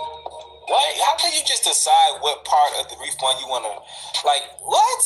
How are you going to decide what portion of the refund that you want to give back? The percentage of it. Is that in the contract? Like, now, check this out. You see how he just said that? What? So when I pulled up on Umar Johnson to go get my money at the school, and Umar said, yo, I'm going to give you $500, I blew up on him. Like, what you mean you're going to give me Yo, my text message from you says you're going to give me $1,500 this week, and then next week you're going to give me the other half of the $3,000. I was going to be cool with that. But for me to come all the way here and you just now going to tell me, well, I'm going to give you $500. No, it's not rolling like that. You can't tell me that you're going to do this. It's already stated that you owe me this. It's already owed money. And then I was going to settle for the $1,500, then the $1,500. But now when I get here with everything on deck, you tell me that no, this is how you're going to do it. No. The same way he responded. What? The same way I responded. And he's not even owed the money. But Umar think that he really think he's some kind of king. That he can treat individuals truly like they some kind of peasants. And that's what I'm trying to tell you. That's why we need private investigators on top of his ass 100%. We need photos, we need images, we need reporting, we need minutes. We need to really put him on blast because we need to send this to Africa. We need Africa to know what type of person he really is. But the Africans like, don't worry about them ungrateful Americans. Come to Africa. We treat you like royalty. Because you be representing us and getting us in these doors. So they might not even care. As long as they can just have this man on their side. This is really spooky. This is really dark and really demonic. That's in the contract, okay, but Oh no. Let's read this. It says, unfortunately, when someone doesn't return texts, etc., after a month, you start to think they just skipped out on you. Common courtesy would have been to say, hey, this is happening, etc., not just ignore someone. Keeping communication would have been great. Secondly, I didn't disrespect you. I was the one who defended you publicly, etc. All I said was I paid and you didn't show up nor give us our funds back. I didn't have an issue with the withdrawal from the Congress. I was totally cool with it. It became an issue when you wouldn't respond. When a simple text would have been cool. I'm sure the roles were reversed. You would have had a lot to say yourself. Okay. So this nigga said, nigga, please. Umar said, nigga, please. Wow. Well, unless he was scammed. That's the only other thing I can think of. He was scammed. Maybe he was scammed. What y'all think? He was scammed by somebody? So, yo, just because, now watch what I'm about to say right now. Umar Johnson cannot speak on behalf of Fat Joe and Fat Joe's nigger comments. Umar Johnson disqualified himself. Umar Johnson disqualified himself from the Fat Joe conversation with the nigger conversation, because what he respond to this man about, and how did he respond to him? Nigga, please. Fat Joe, I'm pretty sure Fat Joe heard this and watched this and he's seen this. He probably seen it, yo. Don't think that these people not paying attention. And was bursting in laughs. Yo, this nigga said, nigga, please. No respect. And that's, so everyone, if he has no respect towards the black folks, we ain't gonna have no respect to them folks. This is a very serious disease. Nigga, please. He said that to this dude on text, nigga, please. That's really deep. What year was this? What year was this?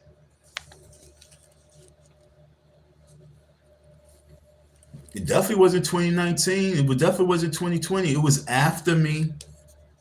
21, 22, which year?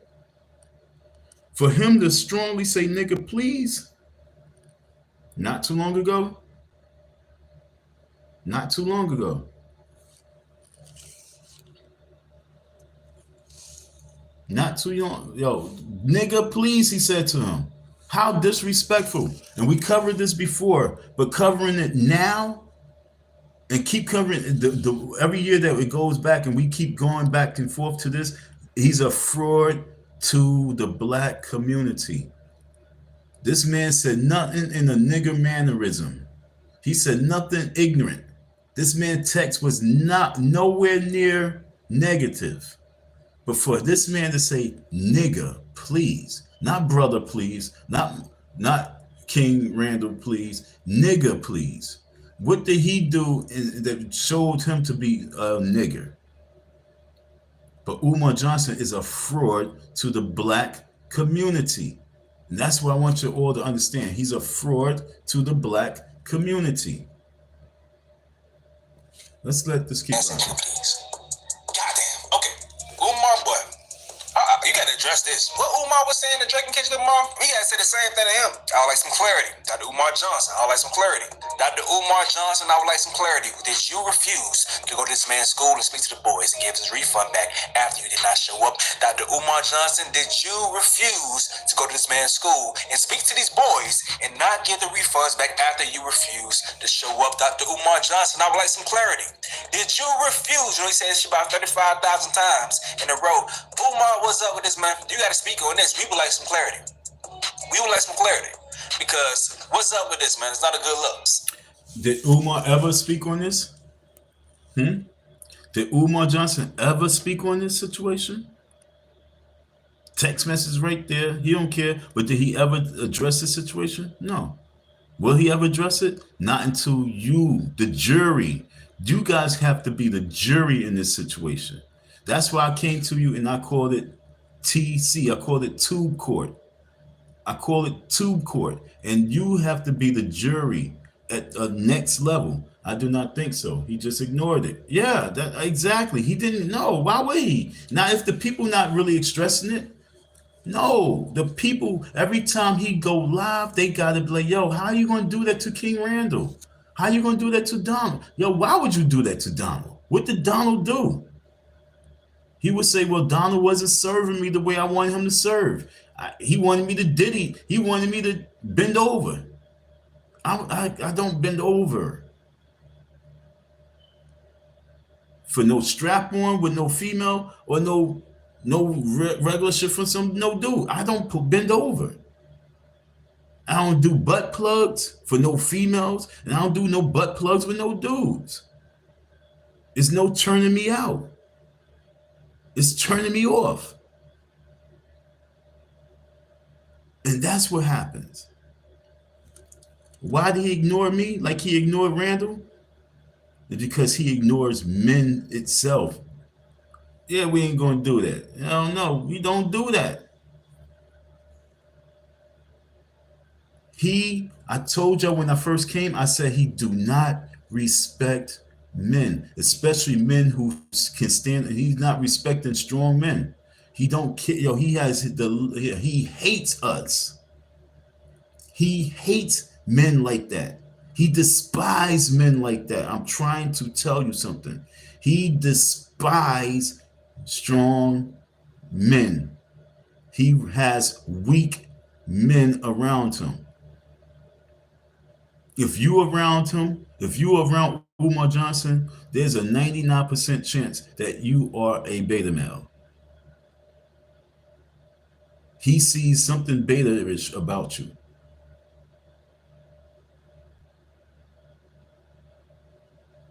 I wasn't a beta. He had respect. I'm gonna let you know, he had respect for me, and I know he do. You know how I know he still has respect for me? Because you would not, if you didn't have no respect for me, you wouldn't have security. Like, man, this little nigga, I don't need no security for him. I handle him myself. He's nobody. But he respects something in me. And I gotta look in the mirror and respect it myself. Whatever that beast is, I gotta pull it out and I gotta start. I respect that shit too, and I don't want to go to jail. You understand what I'm saying? I respect that nigga too. I'm talking about me, and I don't want him to send me to jail. I don't want him to send me to jail. You late, Anti. Where the hell you been? You late. You late. I know you're on a different coast. I know. You don't sleep, though. You're not supposed to sleep, Anti. She's the one person in the world ain't supposed to sleep. Anti, you don't get no sleep. Nobody let Anti sleep. And that's why everybody's on the ass. Everybody on Anti-ass because they feel that she can't get no rest. That's why all these guys are harassing her and attacking her because they don't want her to sleep. Because they know if she get a little bit of rest and when she come back out, she's going to be chopping heads off. So they don't let her sleep. Now, I try to, do this live in a time frame where you can come and check it out. All right? I'm going to keep it 100, folks. I be wanting to do lives early, like 7, 8, but I'm going to let her sleep. I'm going to let Anti sleep. So I do it live like 10, 11. Because we got different time zones. So, and then when she get up early morning, this could be like her news, early in the morning news. You know what I'm saying? You watching the early morning news, Good Morning America. They come on, like 6, 5 in the morning. This is like Good Morning America for all the West Coast folks. Shout out to the West Coast folks. But my man's Hightower, is this a female? Sigmund? I think that, I don't know, is it a dude? Sigmund Hightower. We've been holding it down. Sigmund Hightower has been holding it down. You know what I'm saying? Keeping the conversation going. Yeah, his text was professional and restrained, especially for somebody who's owed some $3,000.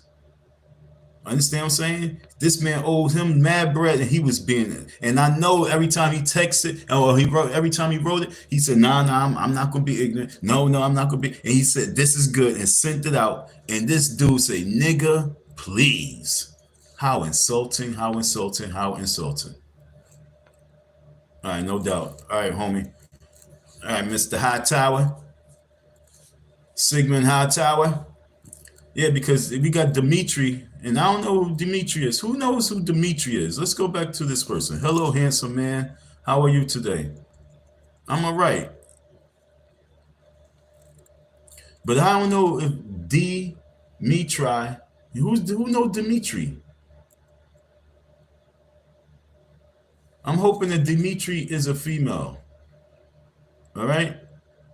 Dimitri, if you're still there, you see how Mr. Hightower is letting us know who he is? All right? Dimitri, please state your gender. State, because I'll be saying a lot of stuff on my platform, you know what I'm saying? So the fruit cakes, they probably get mad at me, you know what I'm saying? I probably had a lot of people who went sideways, and they probably get mad at me because I'll be staying firm on what I say. So I need to know male or female so I can talk accordingly, be a little appropriate for my audience. So Dimitri, hello, handsome. Thank you. Thank you. But I need to know if you're a female or a guy. And if you're a guy, leave that for Umar. But thank you, though. Thank you. Thank you. So let's get back to this video. So once again, he said the exact text was "nigga please" when discussing the refund, and he says, "Yes, I know. He's been raising money for the school since I was in the 4th grade. Yes, I should have known better." And blah, blah, blah, blah, blah. All right. So I understand why his father feel like, damn, I gotta go ahead and make up for my son fucking up. Let me go ahead and stand with this man. I'm a person that I'm very entertained by Umar. I think he has a lot of good points, but execution is a huge thing when it comes to these things. I think he's galvanized enough troops, and people are wondering what's going on with the execution of your plan. Sometimes some people are better as just the people to speak, while other people do things behind the scenes.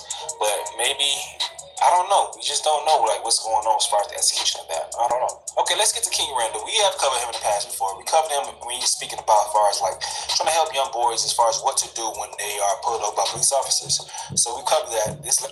Who cares? I mean, that's beautiful, but not at this second. All right, so yo, check this out.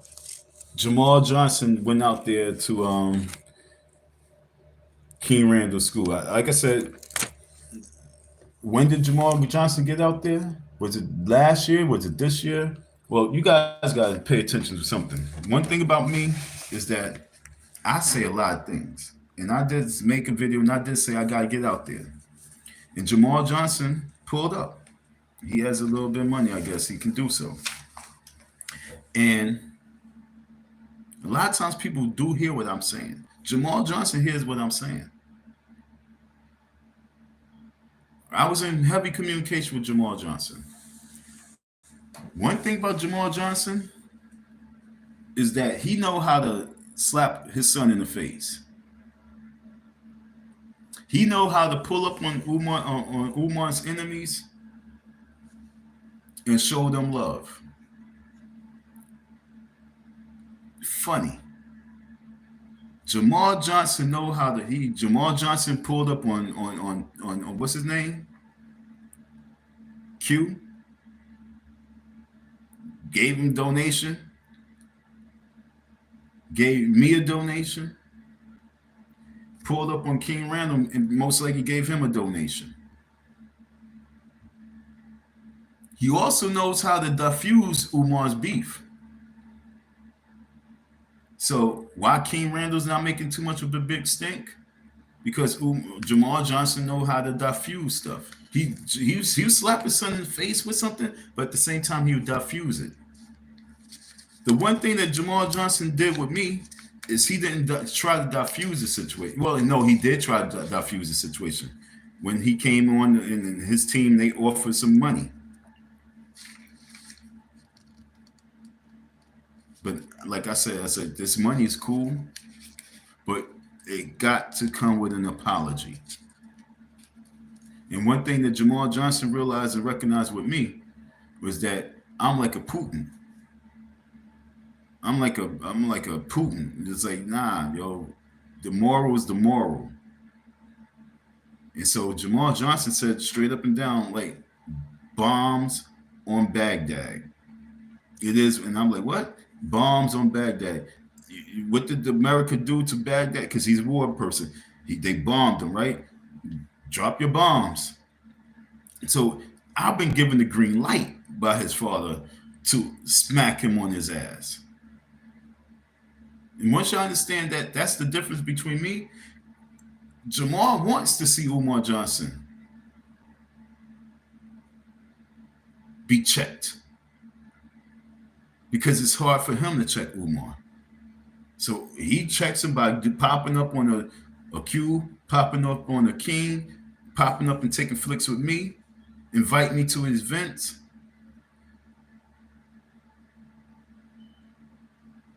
I just wish at the time it was warm, it wasn't cold. See how they look comfortable with the shorts on? When with my whole situation was wintertime, like it is right now.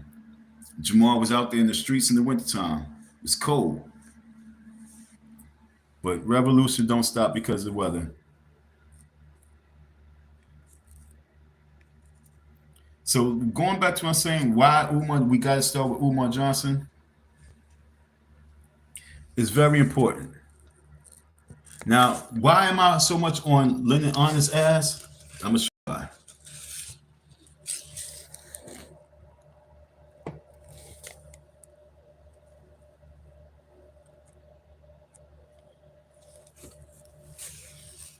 See this cat? Breaking news. Umar Johnson scammed King Randall. See, he mentioned his name. See, this is why I stay on Umar. So for all Lennon supporters, and y'all want to know why I be smacking up on Lennon, is because breaking news: Umar Johnson scammed King Randall out of $3,246. 19,000 views. Streamed 4 months ago. In 4 years, have you guys seen breaking news? Umar Johnson scammed my name out of my money. Have you ever seen him do a video specifically towards breaking news? Umar Johnson does it again. He is a fraud. He did this to this guy with my name. Have you guys ever seen the video? And how many hours was the video? Dedicated straight to my situation. Hour 26 minutes dedicated to the situation. Have you ever seen Umar Johnson scams Donald? Have you seen that in a positive way? No. My story's still going on. Has Lennon covered it? No. So when I see him cover this, I had to go and attack him.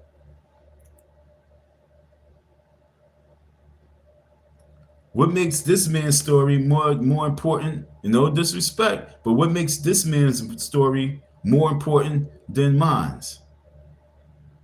It's damn near the same figure, and mine's is more. And this is after me. So how do you think I feel? So when I say it's a cease and desist order on the Umar Johnson sector, it's because we clout chase for people who we think has more value. But King Randall is not like us. King Randall says, I'm going to take that on the chin and let it be. And it keeps it moving. But that's not going to stop the scammer. That's only going to fuel him to continue to shit on people like he did that got other person. This is way spooky.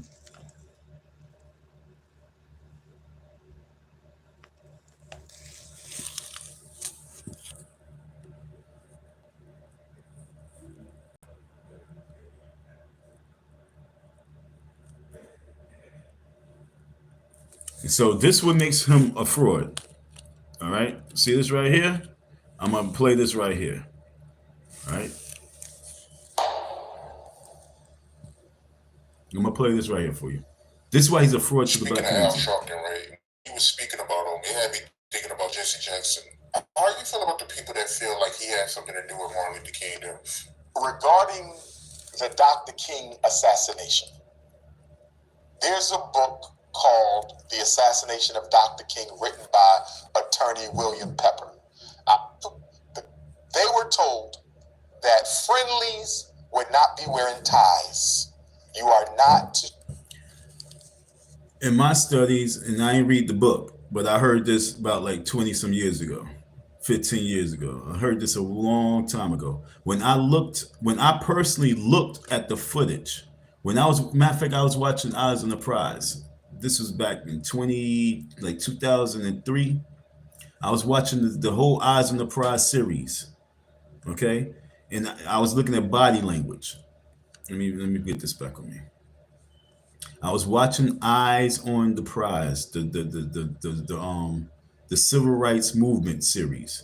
It went from 1954 all the way to the present day and present time in which, the series was going on. And when they came across the Jesse Jackson, and when Jesse Jackson and they was all recapping the story, and I was just looking at it and I was listening to it. I can't remember what I was watching. They spoke about the ties. But when I was listening to Jesse and damn it, what's his right hand man name? Not Ralph. One of them. I can't remember the man's name. I feel bad. I hate when I forget names.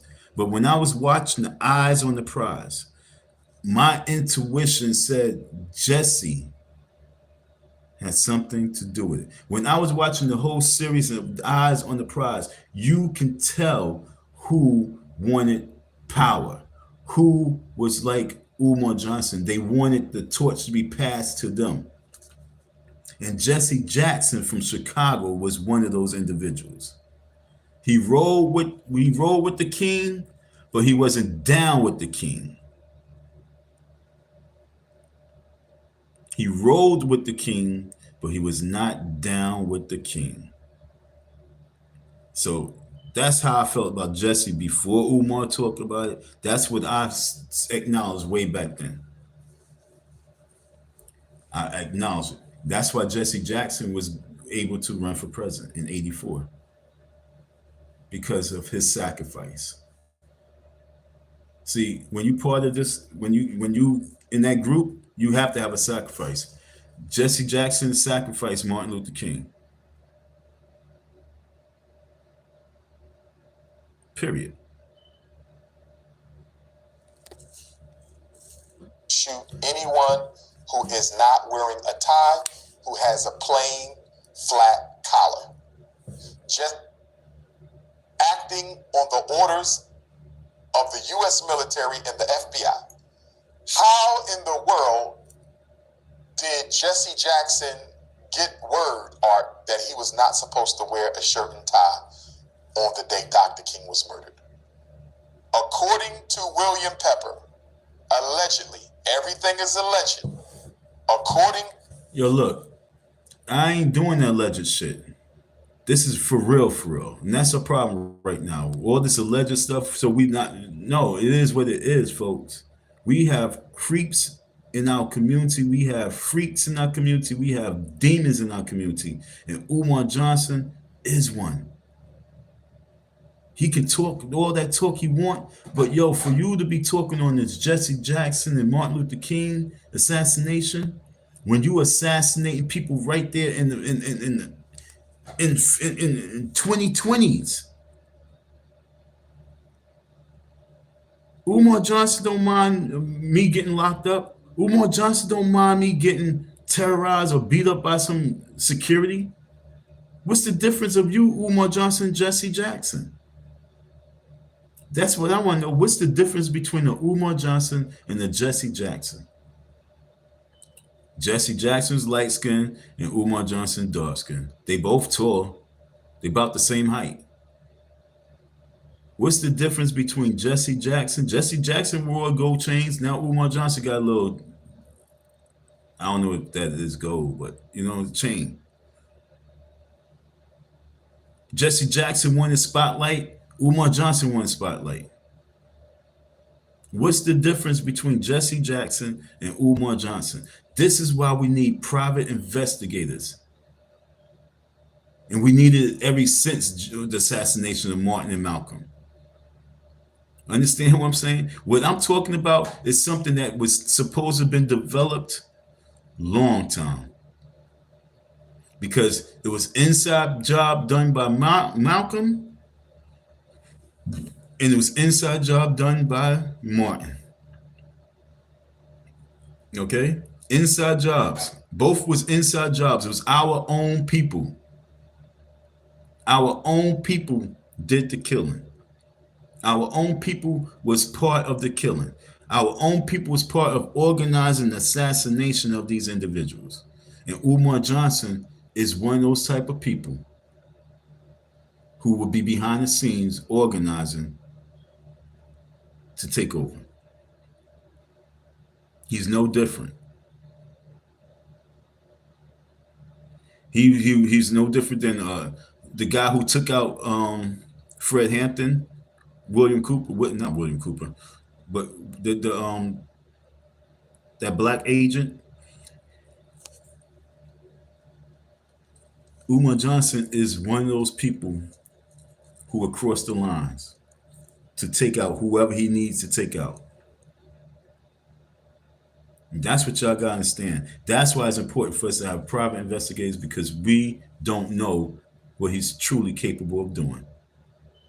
But if he can be blunt about it too, and say nigga please about your money, say nigga please about your court order, say donors please, all y'all silly detracting ass niggas, that's how he look at us. In our face. To the supporters, F y'all. To the seniors, F y'all.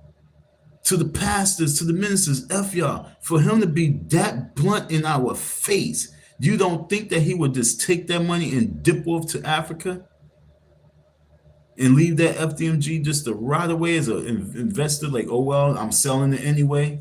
The people didn't donate enough. The people didn't get the school open. He's that type of Negro. And then you got Art.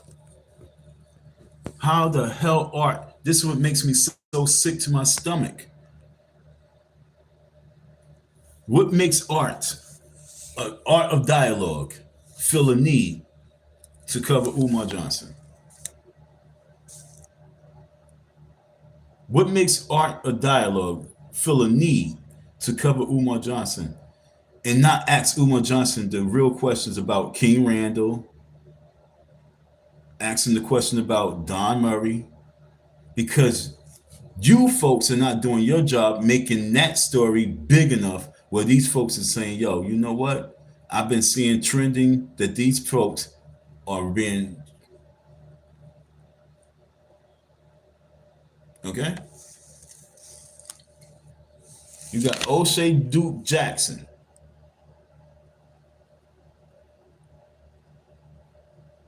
I'm like, why is it that the reason why they not covering my story is because they like, oh, this nigga only have 200 subscribers. It's not worth the topic. That is the topic. So we're going to cover, we feel that it's more important to cover this guy and his story as opposed to cover Don and his story when it comes to Umar. But this guy says, oh, well, I'm going to take it on the chin. And then what happens? the Umar Johnson situation just fade away. One and out. One video and out. Because this guy bowed out like, oh, well, you know what I'm saying? These people donating to my cause is all good. And allow him to keep the scam going. To get to this platform and have him talk about what you think about Jesse Jackson. Nigga, what you think about why you haven't paid this man Don Murray, and why you say nigga please? Yo, that was a real strong question. What made you say nigga please to King Randall? But you guys are not pressing Art. Art is just going to get his views. 39,000 views. That's all he's doing. He ain't talking about Tupac now. He's talking about, well, who's trending. So, yo, I need Umar Johnson. Have Umar Johnson. No school, no children, and you giving him a platform to sit to give his analyzation, and this nigga going to a book. I ain't reading no book on that shit. I was watching Eyes on the Prize. You know, in my series of Eyes on the Prize that I was watching, I seen and heard from my own ears and my own analyzation that Jesse Jackson had something to do with the killing of Martin Luther King. I say that strongly.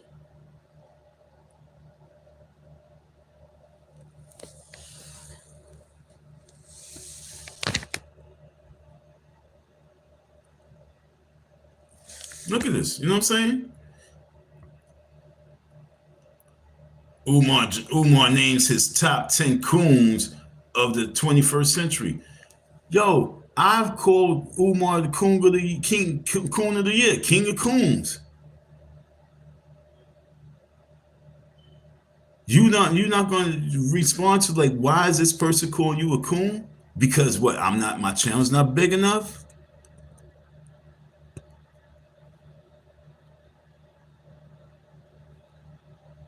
You guys got to wake up. There's no reason for him to be getting on these platforms to be talking about Jesse Jackson and Coon and not answering questions about that school, not answering questions about King Randall, not answering questions about the dude who gave him $500 for the interview, not answering questions about me. And I got a case number. You guys are out of your minds to allow this man to continue to roll this way. This is not right. It's not fair. And you guys are constantly do advertisement for him and give him coverage. Talk about a car accident. You guys are out of your minds.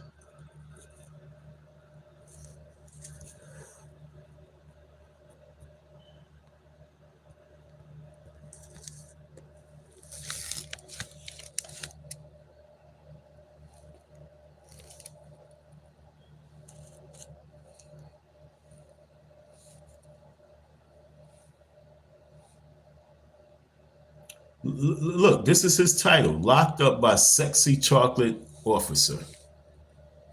Prince E-Fi was in a car accident. Whatever they need to do to get some views. But is this going to get any justice? What is this going to do? What is that doing? Okay? So she's getting advertisement, or whoever this broad is. The car, Umar.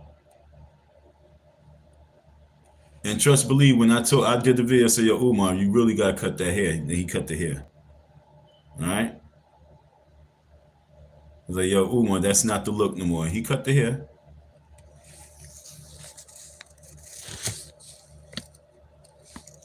When you got Rec TV, breaking news, I'm not Jay-Z, you know what I'm saying? They not covering this guy in the community, not this guy in what he's doing with the community. They letting him just skate. But I guarantee you, if I had 5,000, 10,000 subscribers, these people would be covering the story. They would be covering the story. Why am I flipping out? John Sally on Dr. Umar Johnson's Johnson's school project, and people calling Umar a. Let's go check it out, huh? Want to go check that out? All right, let's go check this out. And who's that? Hip Hop Uncensored. I'm sorry, folks, for not coming clear, but school scams, John Sally, okay? Hip Hop Uncensored, and instead of my face being next to it, John Sally.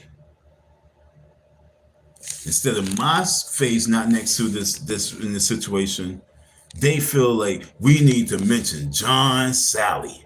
Let's find out why.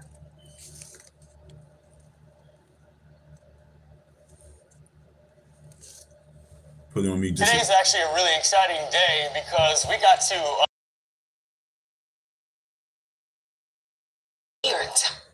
Tired of creased foreheads in the morning. We're done with our scar.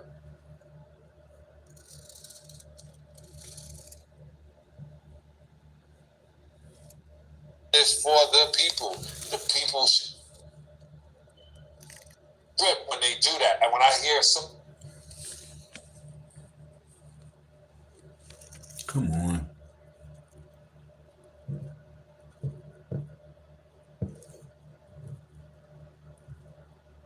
Stupid shit. Oh well. Hip hop, that's hip. Don't wait. Do it. When he became a pro, and then all these white folks started paying attention to him. Oh, that's ours. Did the same thing with Tiger Woods, right? No one was caring about Tiger until they realized he was black and he was in the Masters.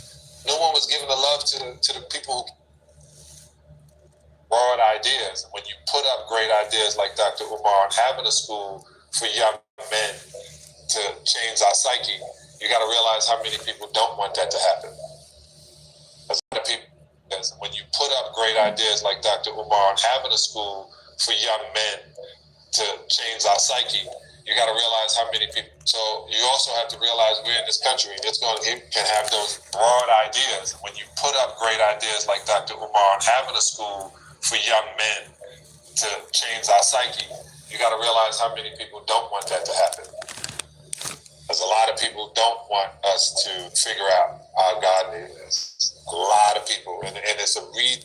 This nigga done said, he said,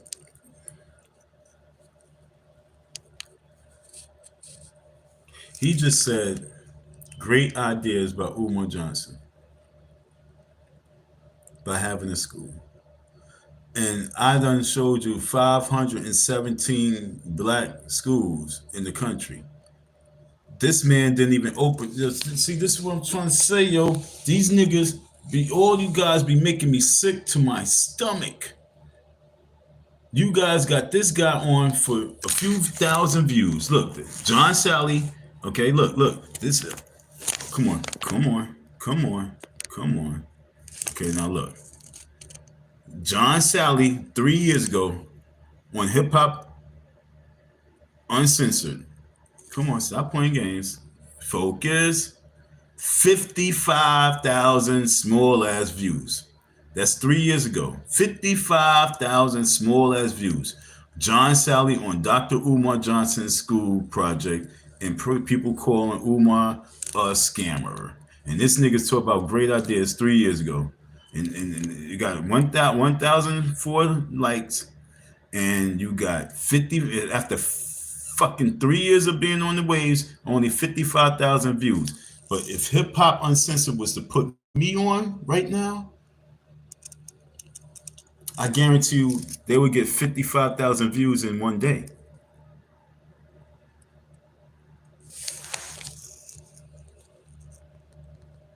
They would get 55,000 views in one day.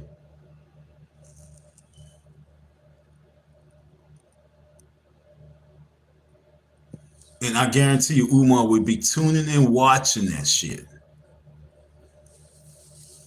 All they would have to do is advertise a week, advertise it for a whole week, and that shit will get probably over 100, 200,000 views.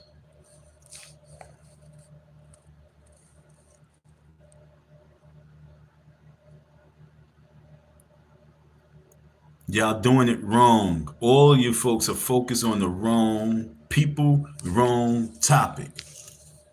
Let's see what this clown talk about. Right? It will destroy and it will change the way the privileges that go on in this country are. I think America is waking up. I think it's an amazing thing that they're starting to realize. And I think the biggest thing, Chris Rock said it best. He said, white folks are just less crazy. And the guy said, what do you mean? He goes, well, you know, somebody said my grandfather couldn't eat in a cafe. That's crazy. You can't eat next year? That's crazy. And then some white folks said, you know, that's crazy. We should change that. Because black people were the same great people we always been. It's just that they have to get more and more white folks or people in power. Because people don't want us to figure out how long it took us to get to Martin Luther, like, who was it? Stevie Wonder, man. It took years to get to Martin Luther King presentation presented in D.C. Okay. And, you know, it took, oh, y'all have to raise this kind of money, that kind of money. But I know for all the other monuments, there was never a question. So you also have to realize we're in this country and it can have those broad ideas. When you put up great ideas like Dr. Umar on having a school for young men to change our psyche, you got to realize how many people don't want that to happen. There's a lot of people who don't want What was the question he asked? I understand what he means. I understand. Now, he's been waiting, but I would have to negate my mother-in-law, and I don't. She said, I wanted you as dark as you could possibly be so my babies have some color. So I don't totally say I understand where he's going, but I would have to negate my mother-in-law, and I don't want to do that. So that's that part. But I understand what he means. I understand. Now, he's been waiting 10 years. Do you know how long it took us to get to Martin Luther? Like, who was it? One thing, I believe in Dr. Umar Johnson. Let me start there. I think he says a lot of. Let me stop right here because he must have asked a question right now. So let's hear what he just asked him. Hold on. I mean, he's one of the people that call out the celebrities and different leaders, you know, for not donating to his school. So I want to know, like, you know, if you particularly donated to his cause at all. All right. So one thing, I believe in Dr. Umar Johnson. Let me start there. I think he says a lot of. So, John Sally, the question was, did you donate? So it sounds like he did. It sounds like he did. So it sounds like Umar do have some humble. He has some people who has a little bit of money who's out there hearing the message and delivering. Now, Hip Hop Uncensored. This is what I'm trying to tell you. You guys gotta pick up my story because see. This guy right here, he used to be an Umar Johnson supporter, and it slowly faded away. He wasn't. It slowly faded away where now he stopped being a supporter. But yet and still, my story is not on their platform, and I actually really do want to go on their platform. Okay, I really do want to get on their platform because he was a big, heavy supporter, and because he changed. This would be a great conversation. See, we would be having we would have like a long conversation because it would be really it would be interesting.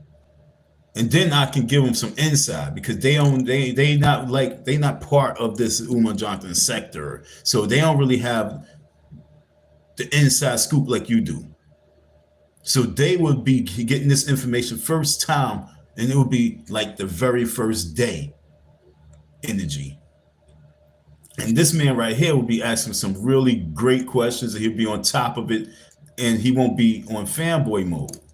So let's just go back a little bit more and hear what he said. You know what I'm saying? Because I just want to do so. From a lot of different people. I don't know if you've seen Had to. Now to the Dr. Umar, I heard you talking about him, and he's been in the news recently. Obviously on the Breakfast Club. One question I want to ask you before going. Did you donate to a school by any chance? No. Okay. Okay. Because he's been under a lot of criticism lately from a lot of different people. I don't know if you've seen Lord Jamar's show, but he was on there and he asked him about the school he's supposed to be building. It's been like almost 10 years and he hasn't been accountable to the people. And he's one of the people that call out the celebrities and different leaders, you know, for not donating to a school. So I want to know, like, you know, if you particularly donated to his cause at all. All right, so one thing, I believe in Dr. Umar Johnson. Let me start there. I think she says a lot of wonderful things. But my wife is the daughter of a mixed marriage. My mother-in-law and my father-in-law were the first black and white couple legally married in the state of Michigan in 1960.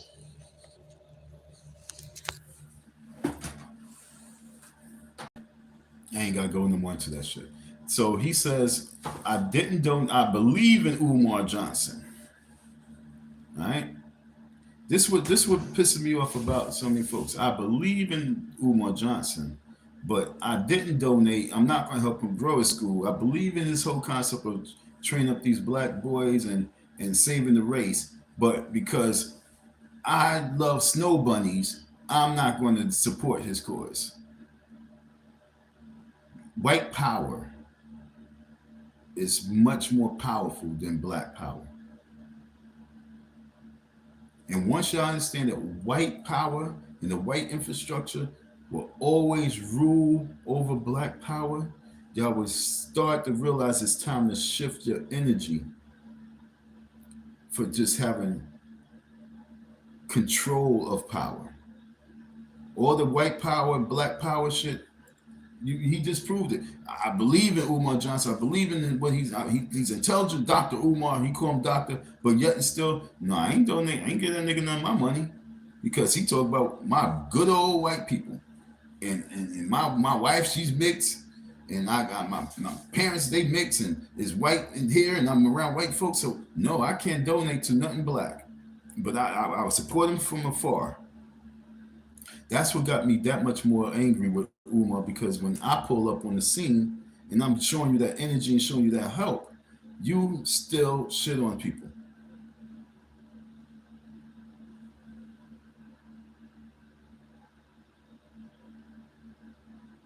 And this is for real. Umar he was not able to open that school because Umar talked too much. If Umar didn't talk as much and he just stayed focused and he did more than talk and talk less, he would have got enough support from the people. But because he chose to keep going down the road, and then he's in the position where black queens forever, snow bunnies never, that's not going to win you nothing. That's just a slogan for you to get coochie. But that's not going to get you the resources and finances that you need at all. I sit down and I be looking at these dudes, and when white girls come on TV and they be responsible, I'll be like, yo, Umar would never get the minds of the masses of black men, because the minds of the masses of black men are too lustful over the snow bunny. Period. And once he understands that, then he will realize that was a major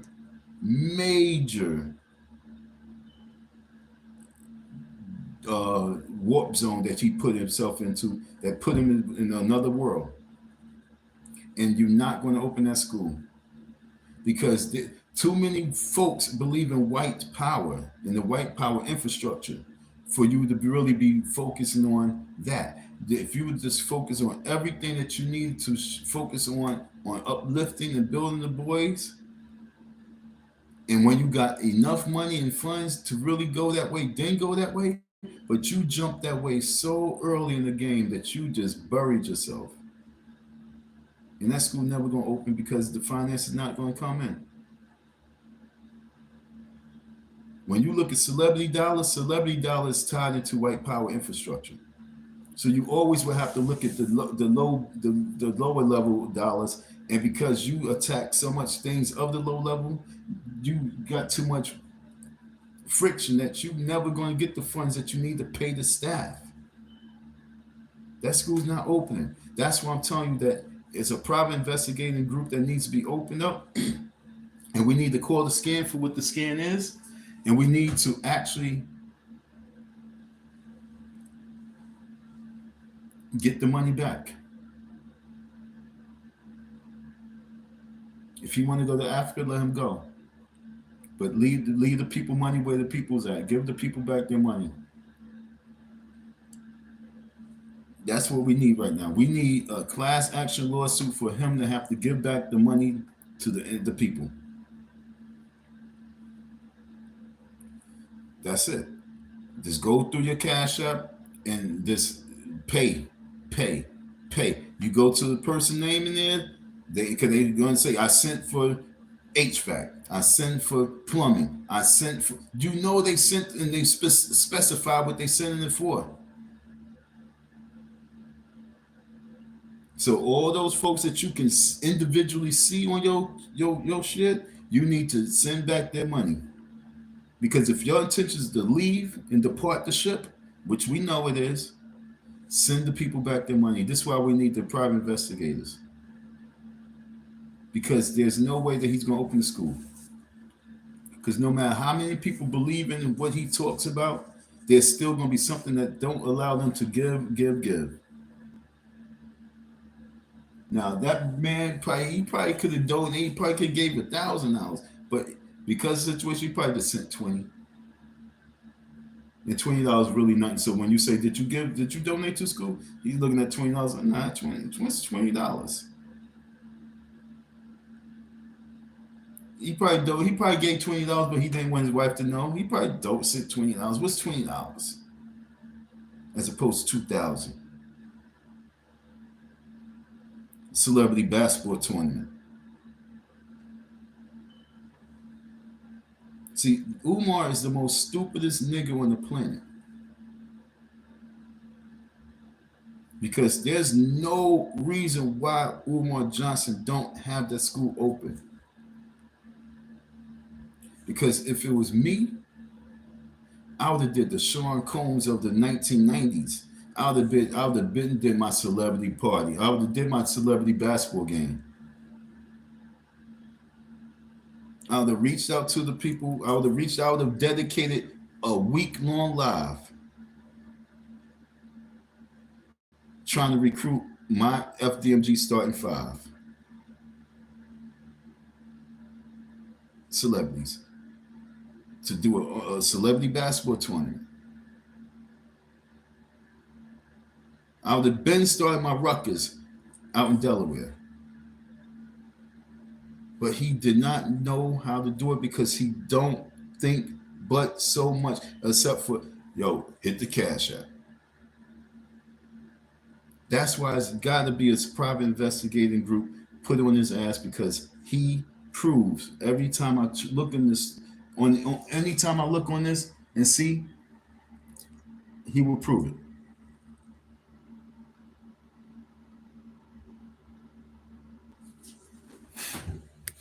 Let's go to one last one, maybe two more.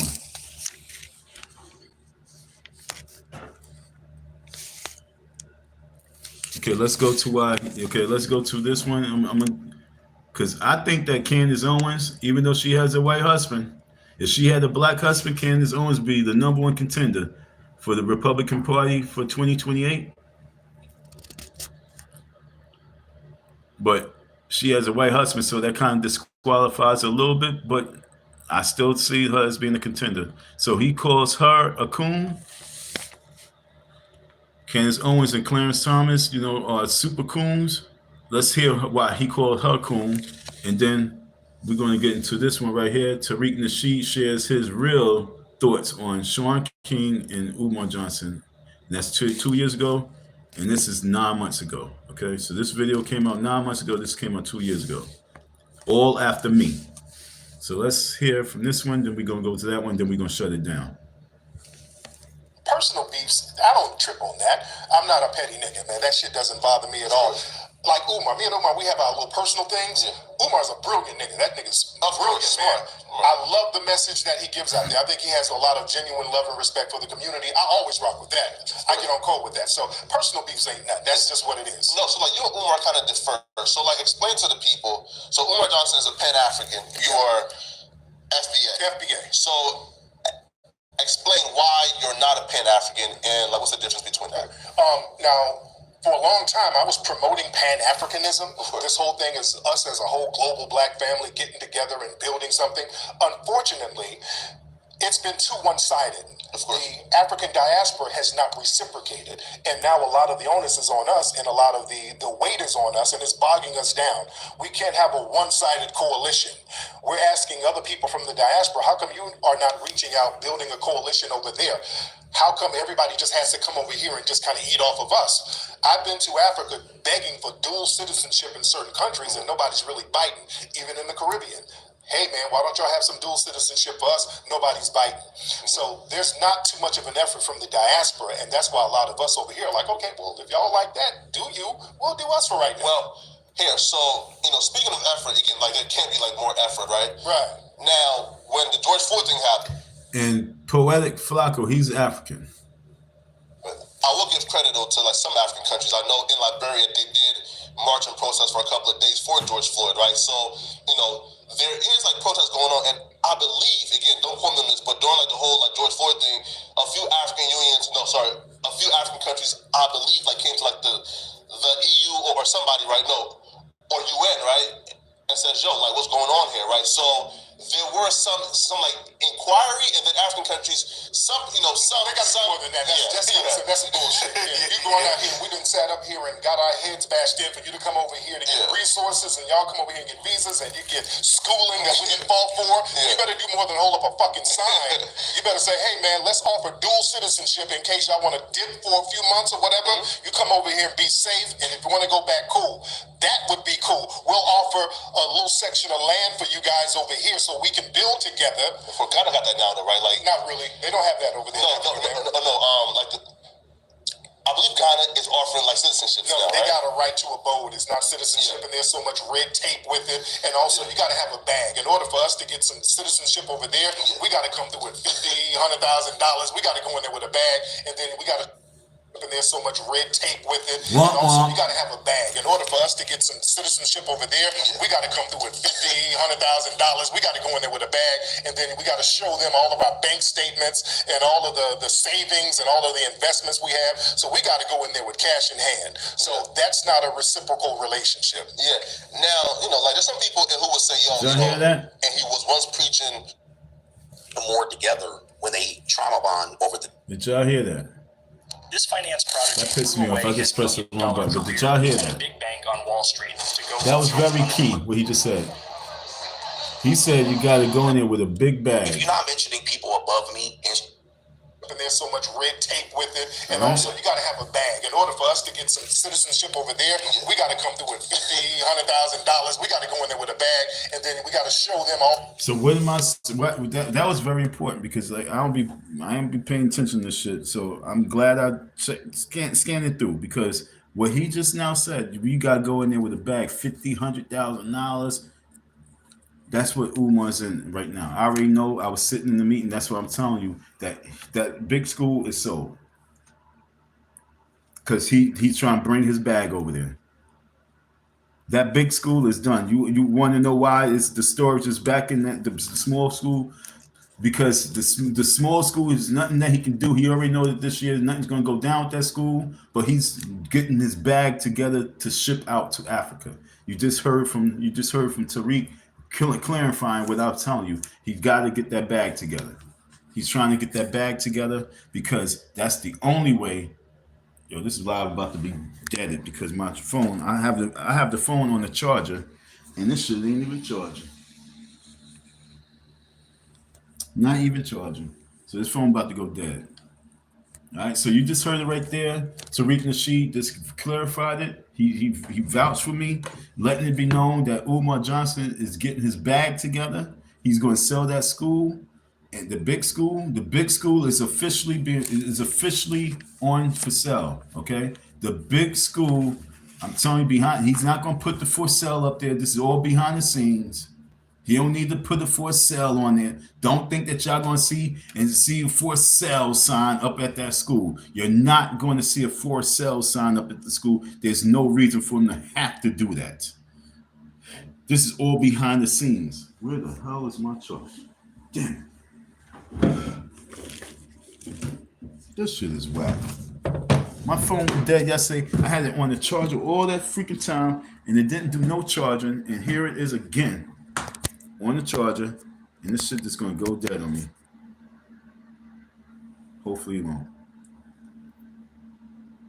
Damn it. So you're hearing it again from that man's mouth. You gotta have a bag. You gotta, and $50,000, $100,000 is good money for them, for you to get your piece of land and get going. All right, folks. So stay focused. Stay focused. Stay focused. Umar has already been. This is 2 years ago. I'm telling you, 4 years ago is when Umar had the meeting with the kings of Africa, and they met up in this I think it was a Sheraton hotel. I can't remember what hotel we was in. About bank statements and all of the savings and all of the investments we have. So we got to go in there with cash in hand. So that's not a reciprocal relationship. Yeah. Now, like there's some people who would say, yo, and he was once preaching the Pan-African shit. And now, I always say, yo, listen, like me 5 years ago is a whole different person now, right? So I definitely have like different opinions now. Yeah, I can do that. Yeah. Shit. Last week I ate Chipotle. Right now, I don't like Chipotle right now. I don't feel like it. So yeah, I don't feel like it. I changed my appetite this week. You know? No, definitely. Here. So what year did you like make the change? No. Let's be very clear. I still rock with African folks. Of course, let's be very clear. But right now, we're just focusing on foundational Black Americans and what we need to get as far as tangibles. That's what we're focusing on now. Now, there's cases in the UK. I was rallying for a young brother who got killed up there. I was putting my bid in for that. I'm always speaking up for any injustice that anybody's having. The stuff that was going on in the Ukraine, that wasn't cool. I spoke out against that type of stuff. So I'm going to make sure that people are cool, but we're going to focus on foundational Black Americans. I have a name I want to throw out there. Just get your thoughts on him. Sean King. Sean King and I are very cool. We're cool. Yeah, we Is he black? Yeah, he's black. He's been so attacked by his own people. Nah, man, that Negro ain't black, man. He's black because white people don't like him. Yeah, that's how you can tell he's not black. You know why? White people, and I talked to Sean about this before. White people or a black person who can pass for white people look at them as very dangerous because they can sneak in black genes into white society undetected. So white society is very sensitive about that he's white. That he's black. Now, that's when people say, bro, like, how can we really count Sean King as a black man when one, he looks white, his mama is white, the man on his birth certificate is white, and they... Fuck that. I'm an admirer of people like yourself, other black people who care about the community, actually do something and recognize the injustices and crimes that have been committed against us. When I think about people like Candace Owens, for example, I think she's extremely intelligent, very well spoken. But if she looks into the mirror, I mean, if Candace Owens doesn't look into the mirror, I don't think she would know what color she was. I would think if she looked into the mirror, she would think, if she didn't look into the mirror, she would think that she was white.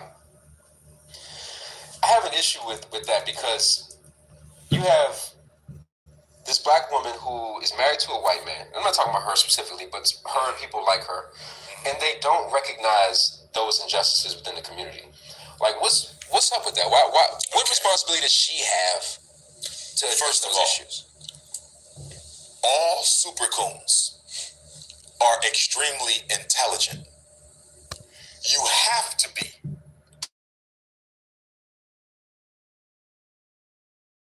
To be a super coon. Be what a lot of stuff. But did you hear what he said? That's the title of my next live stream I do. Super Coons.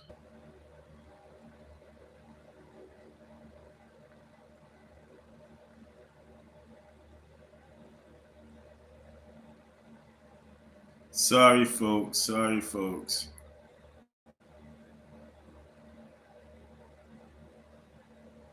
Sorry, folks. Sorry, folks.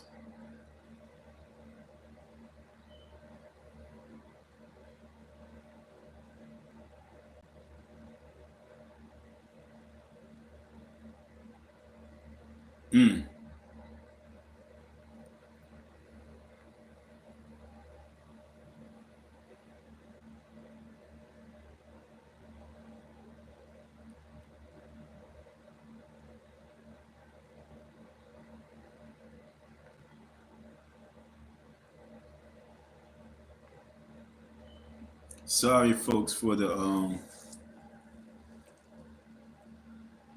break. Phone went dead.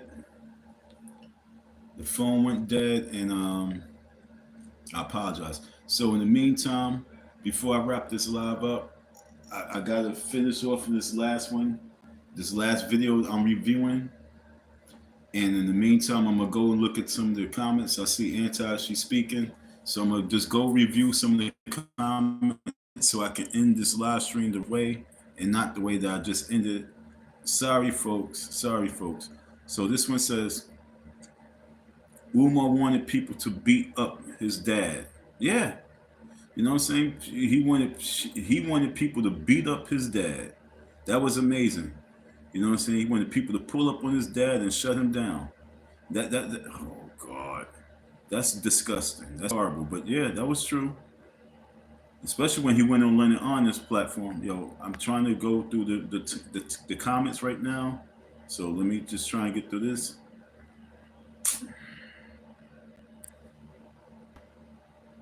Trying to go through the comments. Okay, Umar wanted his dad to get beat up. Yeah. Umar mad, his dad. Umar's mad. Hold on. Let me see. I don't know why my phone is doing this. It's not allowing me just to pin stuff up without it moving. All right, so let me see. Umar mad. Let me get this one in.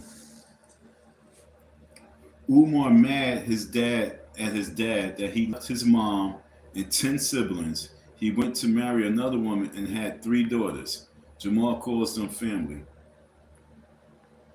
Jamal calls them his family. Well, they probably respect him more, you know what I'm saying?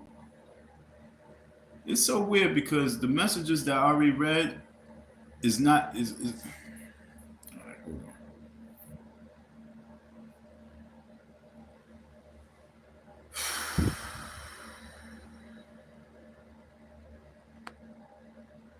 Hate doing live stream from my phone. I really do. I really hate doing it.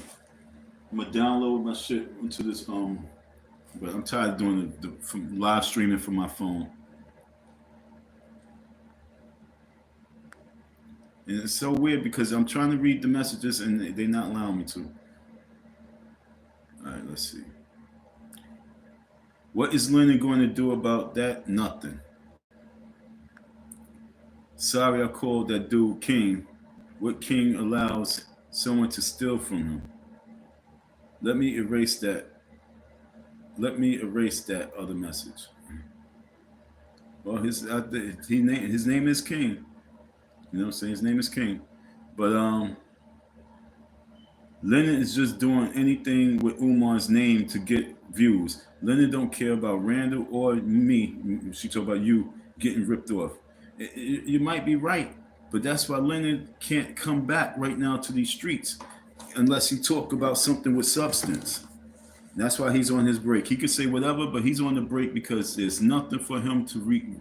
Umar gave him nothing, and whatever he come back with, if it's not about what I gave the content, he knows he's going to be playing himself. So he's trying to figure out how he's going to come back to these YouTube streets and talk Umar talk and avoid me at the same time. It's kind of hard, Leonard. So hopefully Leonard do the right thing. Oh, God.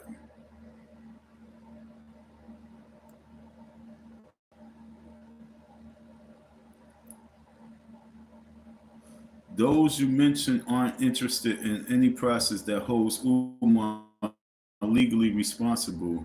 This is the reason I don't spend time on even talking about those types. I wish I wasn't I'm sorry, I wasn't in the chat. I was in the zone holding the phone and watching the video. I wasn't paying attention to the chat, so I didn't catch what you I don't know exactly what you talk about, but you said those you mentioned aren't interested in any process that holds Umar legally responsible. This is the reason I don't spend time on even talking about those types. These types were always reaching out to me. Once I learned that they only wanted to speak on Umar and with no accountability plan, I was out. You know what I'm saying? That's what I'm talking about, having accountability. Just having a conversation about Umar is goofy, but when you want to focus on accountability, that's when it becomes real serious, and people don't have nothing for that. And that's where I come in. I come in with that accountability. She says, I've never expected anything from those types. They won't be the ones to get Umar held responsible. Goldie Mac, what up? You know what I'm saying? Goldie on the check-in. Yeah, he said, that's your boy Flacco.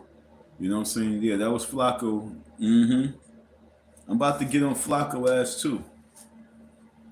That's your boy Flacco from back in the days. And this was Flacco right now. Matter of fact, I'm definitely going to pull my attention to Flacco because he needs to have me on that show. You're 100% right. How many people's on that platform? Let me go back to that no jumper. Okay, let's go back to no jumper. Beefs, I don't trip on that. I'm not a petty nigga, man. That shit doesn't bother me at all. Like, Oops. Damn.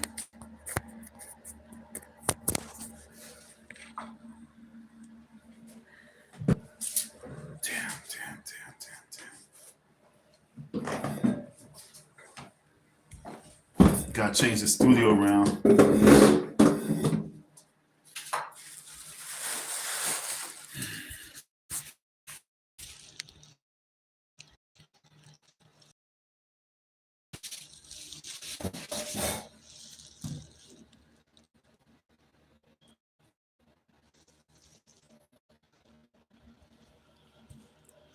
Poetic Flacco was on the he was on the no jumper, right?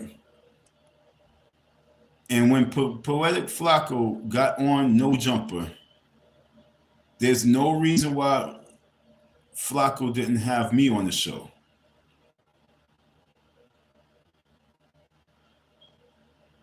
Flacco, I definitely have to reach out to you. And Flacco, it's time for you to get this popping. 790,000 people on the no jumper. You got Tariq Nasheed shares his real thoughts on Sean King and Umar. You know what I'm saying? You clipped that.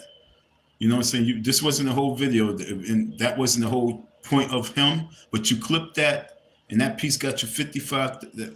Tariq got you what? 58,000 views on this clipping, right? 3 years ago, you was able to get 58,000 views off of Tariq Nasheed in this clip that you clipped from the no jumper. Okay, so that was 2 years ago. Is Flacco still part of the no jumper? Is he still with the no jumper team?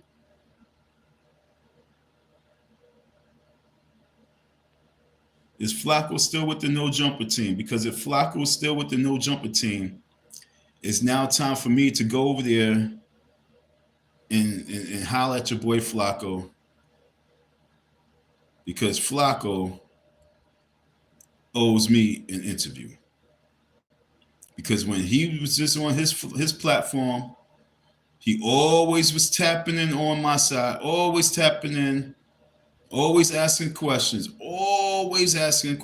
Yo, Flock, you always had something. You would interrupt me and you start doing your interviews and taking over. And I'd be like, yo, hold on. And I always had to check you. So now is the time for you to take this story to the next level. You on no jumper, and that's a white man's platform.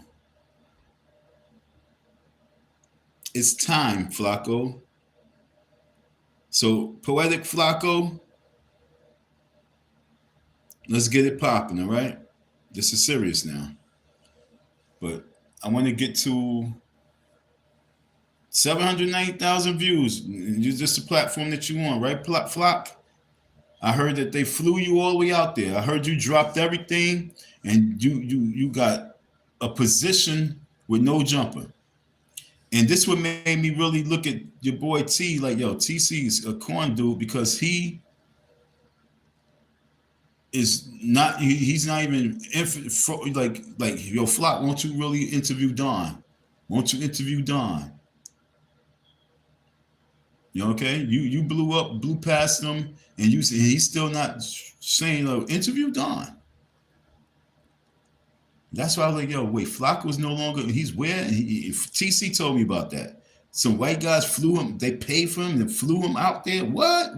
What? Really? And you got me and my story still back here? What's wrong with you? You got no jumper, and you got my situation still in the back burner? Nah. All right, so no jumper. 2025, we will be reaching your platform. If Flacco's still there, folks, I don't know if he's there still. This was 2 years ago. I don't know what's his relationship. I gotta go check No Jumper out. Okay, we're gonna check that out. But I want to finish this right here because he said super cool. I'm an admirer of people like yourself and other black. You have to be. Up with that. Why? What responsibility does she have to First of all, issues? all supercoons are extremely intelligent. You have to be a supercoon. The problem is you're not loyal and you're not politically wise. Did he just name himself? I told you I had to come back to this.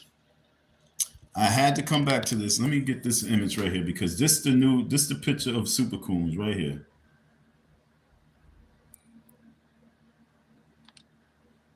All right.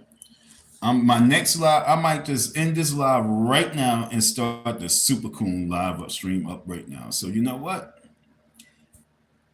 Thanks, Umar. Thank you. So we're going to shut this one down. All right. We're going to shut this one down. I just had to come back to it so I can officially shut it down. So share the video. Let it be known, one, that we got a cease and desist order in the Umar Johnson sector. Flacco, you was part of the Umar Johnson sector. Don't think that you over there, no jumper nigga. You are part of the Umar Johnson sector. And you will be conducting this interview with me ASAP. ASAP. All right, bro? This ain't no hate. This is all love, bro. You owe me that interview, Flacco. And the next one that I'm about to do is called Super Coons. And Umar Johnson is definitely one. I wish I could see. That looked like a dirty fingernail. Do you? Yo, look, hold on. Let me get this right here. Let me get my pointer out. Look at that fingernail. That's the thumbnail. Do that look like a dirty thumbnail? Let's see. Do it look like dirt's in that thumbnail? See, I got long thumbs. All right, thumbnail. Mine's are clean. That looked like a dirty thumbnail. I don't know. Let me. I'm getting like you goofies. I'm sorry. I'm getting like you guys. I'm getting goofy with it. Not getting jiggy with it. Getting goofy with it. Nah. Getting goofy with it. Nah. Getting goofy with it. So yo, Super Coons. That's the next title for my next video. I really wasn't gonna go ham or go hard, but it's really go hard or go home. And we're gonna go hard, okay? Because the next topic is called Super Coons. I'm gonna pick up from here, okay, folks? I'm gonna pick up from here, and we're gonna do Super Coons. So I'm about to shut this one down, and I'm gonna go into the titles called Super Coons. Super Goons and Super Coons, you know what I'm saying? And folks, he's the main one because this is definition of a Super Coon.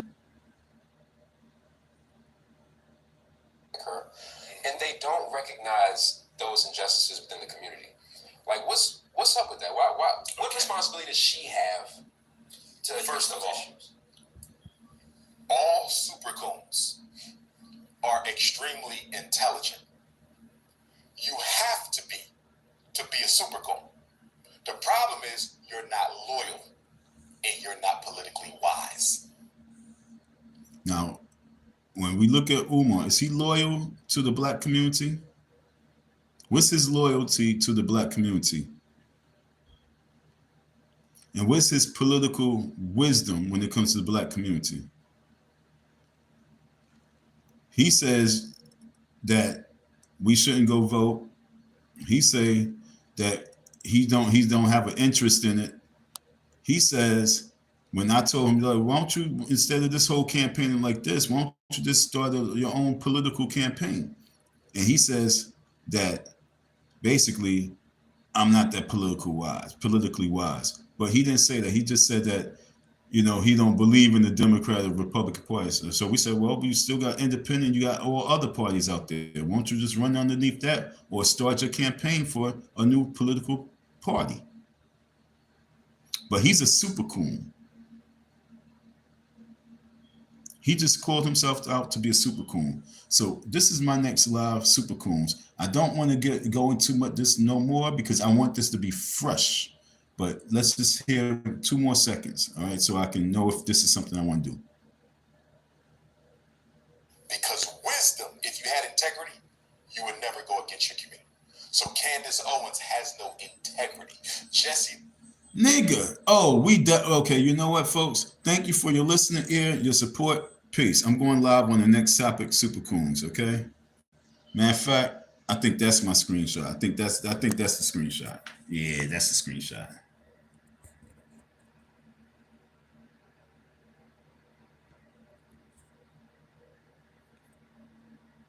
This is the thumbnail, Super Coons. Damn it, hold on, folks. I'm balancing my iPad on my knee.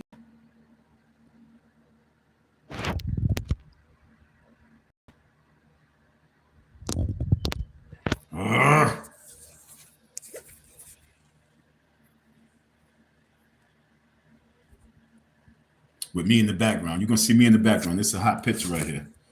You got me in the background taking the picture. I just got to get it. Got to get it. Got to get it. Got it.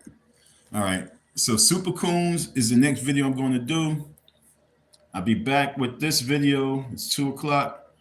We're going to take a little intermission. So about 2:40. I would come right back with it, but I'm going to take me a little break, get me something to eat, and we're going to come back with it. All right, folks?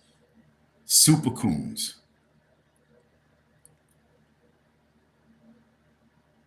You got to be, for a Super Coon, this is going to be so fun. And you're not politically wise because you have to be a super coon. The problem is you're not loyal. All super coons are extremely intelligent. You have to be a super coon. The problem is you're not loyal and you're not politically wise.